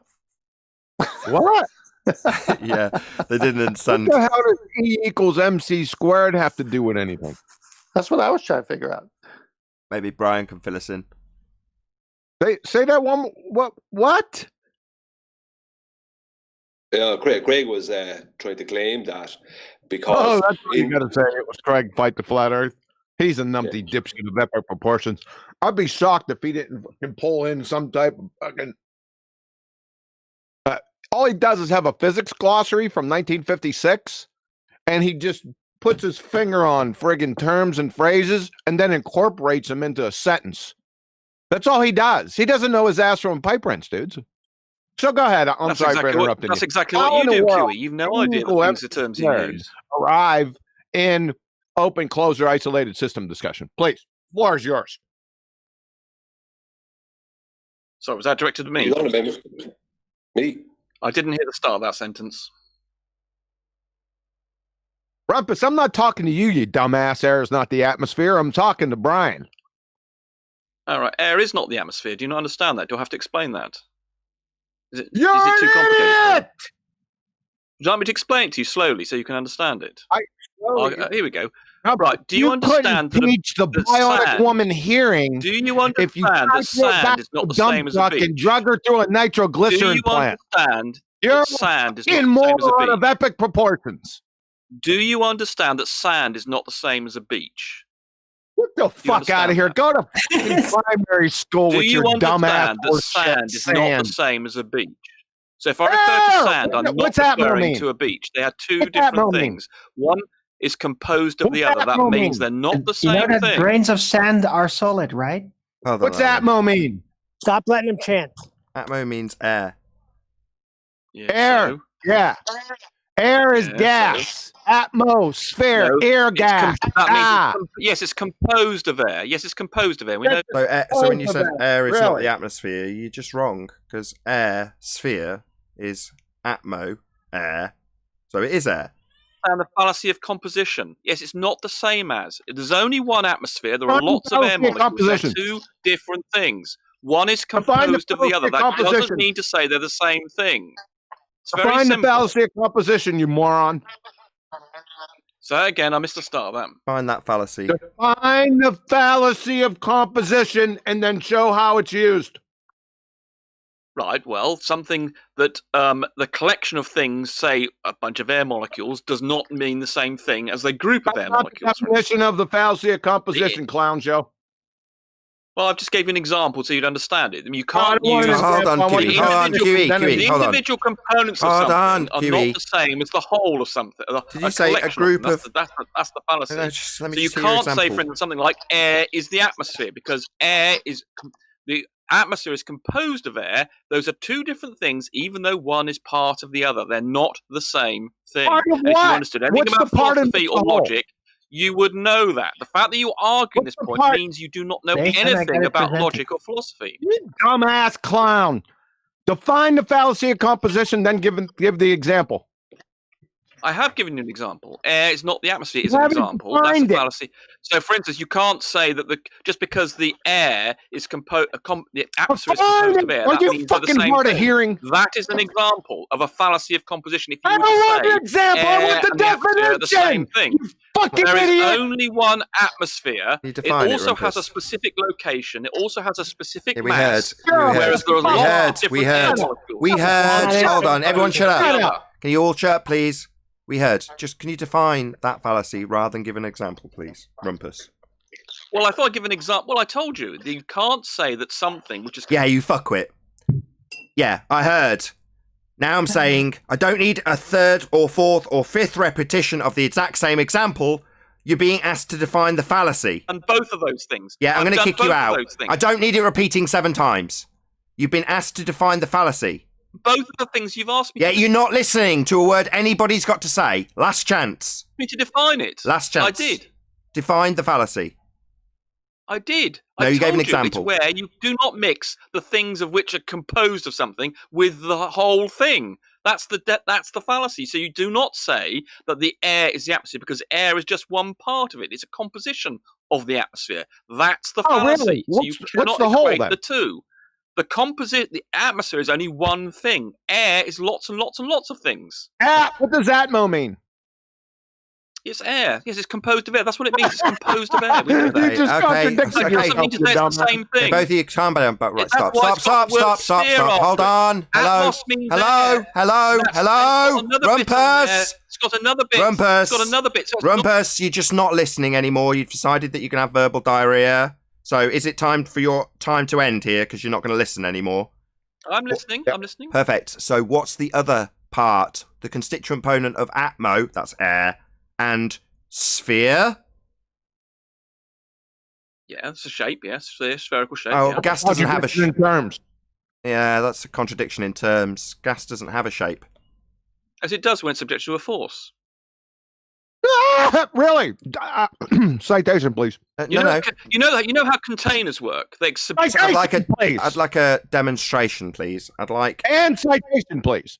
Listen, containers Gas give has gas shape. shape. No, He's not gas has listening. shape. Rumpus, I'm going to have to kick you out because you're ignoring I'm not us, being aren't able you? to finish the Are you a sentence. coward? I'm being given. I'm trying to give you an example, and you're not. I don't care. You're not listening to the question. You've launched into a new example before listening to the question that's being asked. So, you're being asked for a citation about air taking a shape based on force, and I'd like a demonstration of gas pressure without a container by way of force. Can you do that? That's atmosphere. Yeah, the atmosphere. Oh, that's begging the question. So the thing that you're trying to claim is going to be your example. No, that's circular reasoning, you moron. No, it's not. We know. Yeah, it is. That's circular reasoning, you moron. Don't just hand wave it. Yeah, you're trying to prove atmosphere. That's sphere-shaped atmo. That's sphere-shaped air. And you're saying the demonstration of my proof of sphere-shaped air, a contradiction in terms, is the atmosphere. That's circular reasoning, you moron. Example. No, it's an example. No, it's a circular reasoning justification for the thing you're trying to prove by pointing at the thing that you're trying to prove as the example of the thing you're trying to prove. So air-shaped sphere is proven by you pointing at the air, is it? It's not circular. Yeah, we know air's not circular. It takes the shape of its container. We can see the atmosphere has a shape. That's empirical. No, we can't. It takes the shape of its container. We can't see that air is taking the shape of a sphere. That's a nonsense assertion based on your religious belief. Without any modelling, we can see the Earth's atmosphere has a shape empirically. That's a fact. So that's fact one. Oh, really? Can you show me that?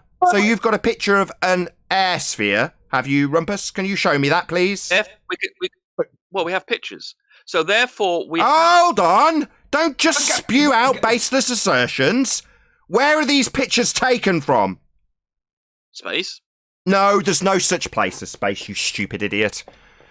The sky being a vacuum called outer space violates the second law of thermodynamics. If the sky was a vacuum, then the gas we breathe would fill that space, and we'd have no gas pressure. So you can't take pictures from a place that isn't real, Rumpus. That's absurd. So no, you don't have pictures of sphere-shaped air from a second law of thermodynamics violation sky vacuum. No, you do not. Your reasoning is wrong because we can empirically show there is space. Therefore, your reasoning... No, we can't show a second law of thermodynamics violation empirically. Otherwise, it wouldn't be a law anymore. So no. What do you think? Empirical. So, Nathan, why do you think a brick is not subject to entropy? Tell me why Define a brick doesn't. empirical. Hold on. Why doesn't a brick be subject to the law of entropy? A brick is subject to the law of entropy, you stupid dick. Hold on, QE. Hold on. A brick is subject to entropy. And is the gas that we breathe, that is also subject to entropy. And the gas would fill the space if the sky was a vacuum. If you agree that a brick is subject to entropy, what stops it falling apart? Why are we talking about bricks? The gas would fill the sky vacuum. Ergo, the sky is not a vacuum, and you don't have pictures of your fundy belief you beg the question with, that the sphere-shaped air is the proof of sphere-shaped air, and you don't have pictures of it from a fake place. And I'm going to show why you don't understand entropy. I don't care about what you think I understand. I understand that space would be a space for gas to fill, and it would have filled it. It's called entropy. Not if it's being subjected to a force, it wouldn't. So you're going to tell us that this is demonstrated by the picture I'm asking you for, which can't exist because it can't be taken from the place you're now claiming, which is also fake. So no, this seems like a do-si-do series of begging the question fallacies, Rumpus.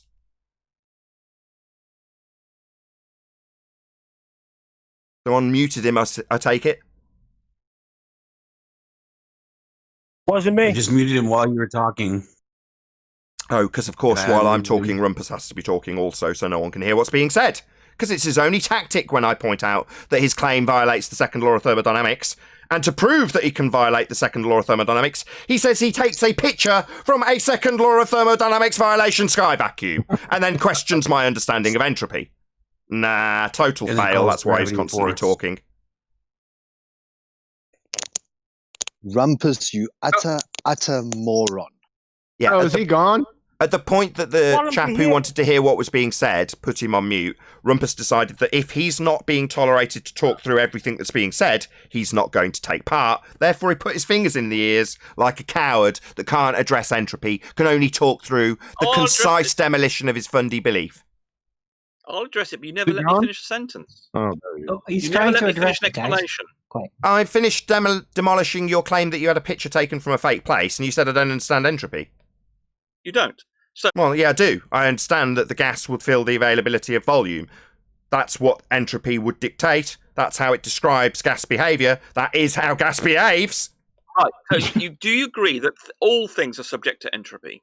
I don't believe that gas in a balloon suddenly has the bottom half of the balloon filling it more than the top half because it's going down, go boom, boom, like bouncy balls poured into a fish tank. Gas expands in all directions to fill the availability of volume. All vectors. Therefore, if the sky was a vacuum, the gas would fill it.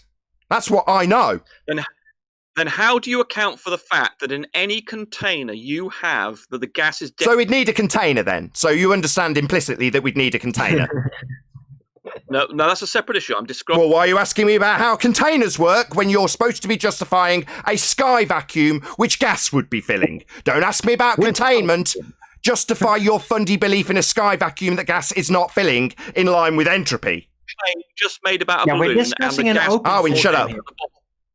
You made a claim just now about and supposedly supporting your position about a balloon having more gas in the bottom than the top, and you're saying it doesn't, therefore there's no...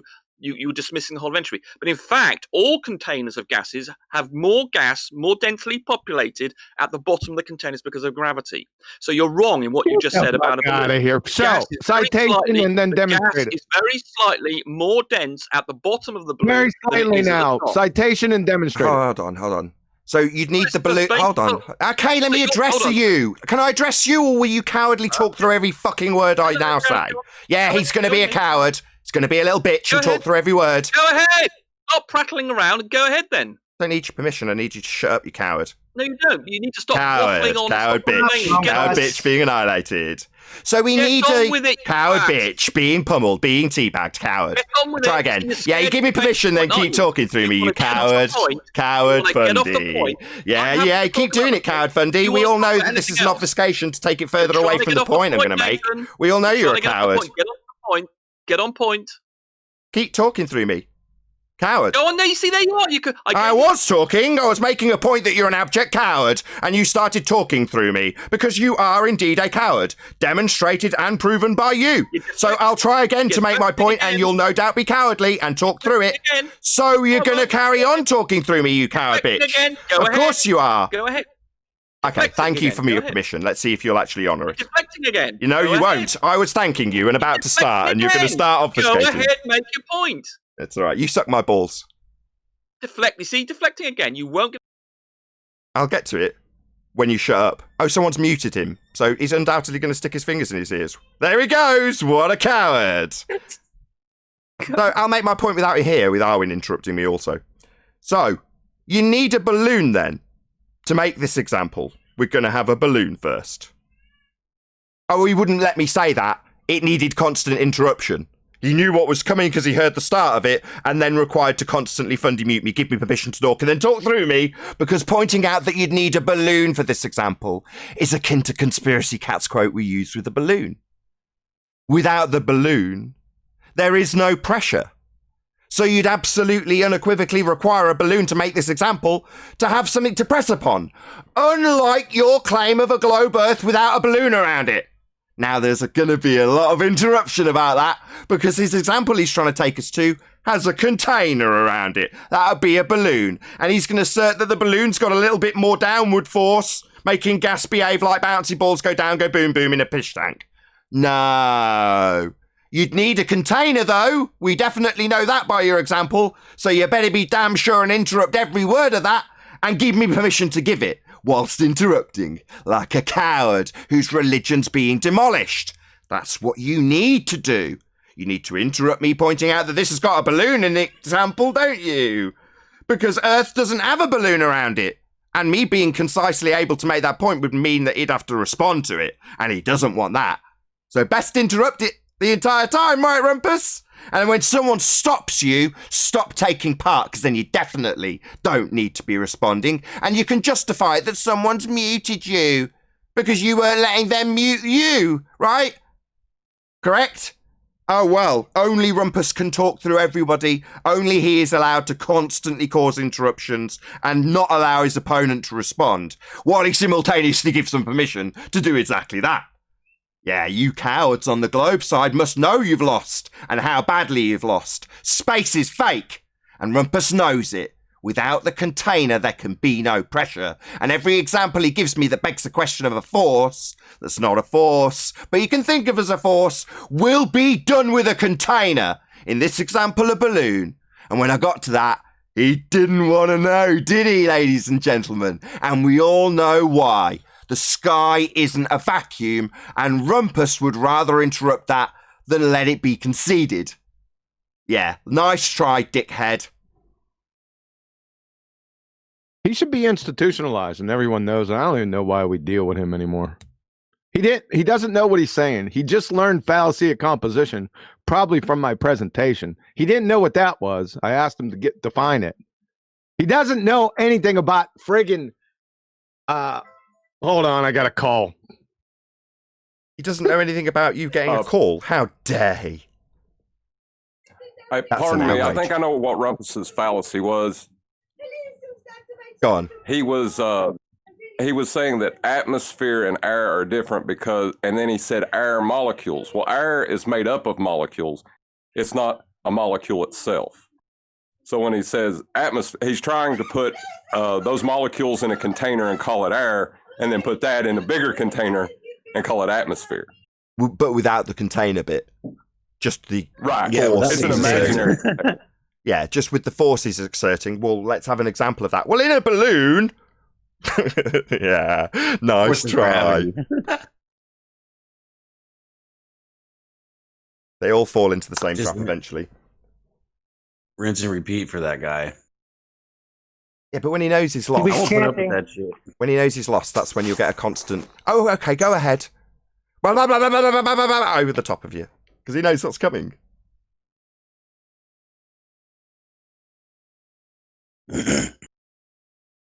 It's amazing how they could argue I- against containment and bring a container like a balloon and just pretend they didn't say it and what it means. Exactly. The funny thing is, I really just muted him to hear what Nathan said. As soon as Nathan finished, I unmuted him, and he just couldn't handle it. Yeah, just don't do that, please, because the only thing he'll do is go on, immediately justify him, say, well, I'm not being allowed to speak. And he'll justify that by saying, you've muted him. Well, what he wants is the ability to constantly talk through everybody. Well, okay. If that's how he's going to roll while he's here, I'm no worries, I can handle that too. But you can't hear anything. Well, that's the point.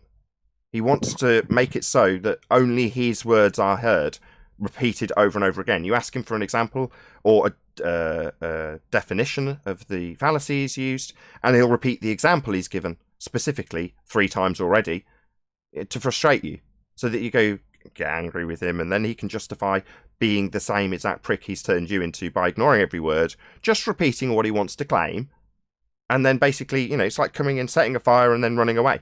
That's what he wants to do. But in reality, he'll stay around, watch it burn, and cause as much chaos as he can in the in the crowd that's watching the fire. That's all he's doing. It's a shitty tactic. It's the tactic of a loser. I think he gets pretty creative with his fallacies, though. I don't know. That's standard, I would say. Yeah, but the people in Discord reap the whirlwind because they can't hear a thing. He rumpuses the whole damn server. Exactly. Indeed. With that, I'm going to say a huge, massive, enormous thank you, first and foremost, to both Discord and G+ panels for making today's after show possible. And of course, a massive thank you to all of you in either Nathan Oakley 1980 or Nathan Oakley Premiering streams for hopefully smashing the super chat, liking, commenting, sharing, subscribing, maybe becoming a Nathan Oakley 1980 channel member, and all that good stuff. Be sure to check out nathanoakley.com and the Flat Earth Debate Forum to keep up to date with the community debate. I've been Nathan Oakley. Another massive thank you to today's panels. I'll see you all in the next video.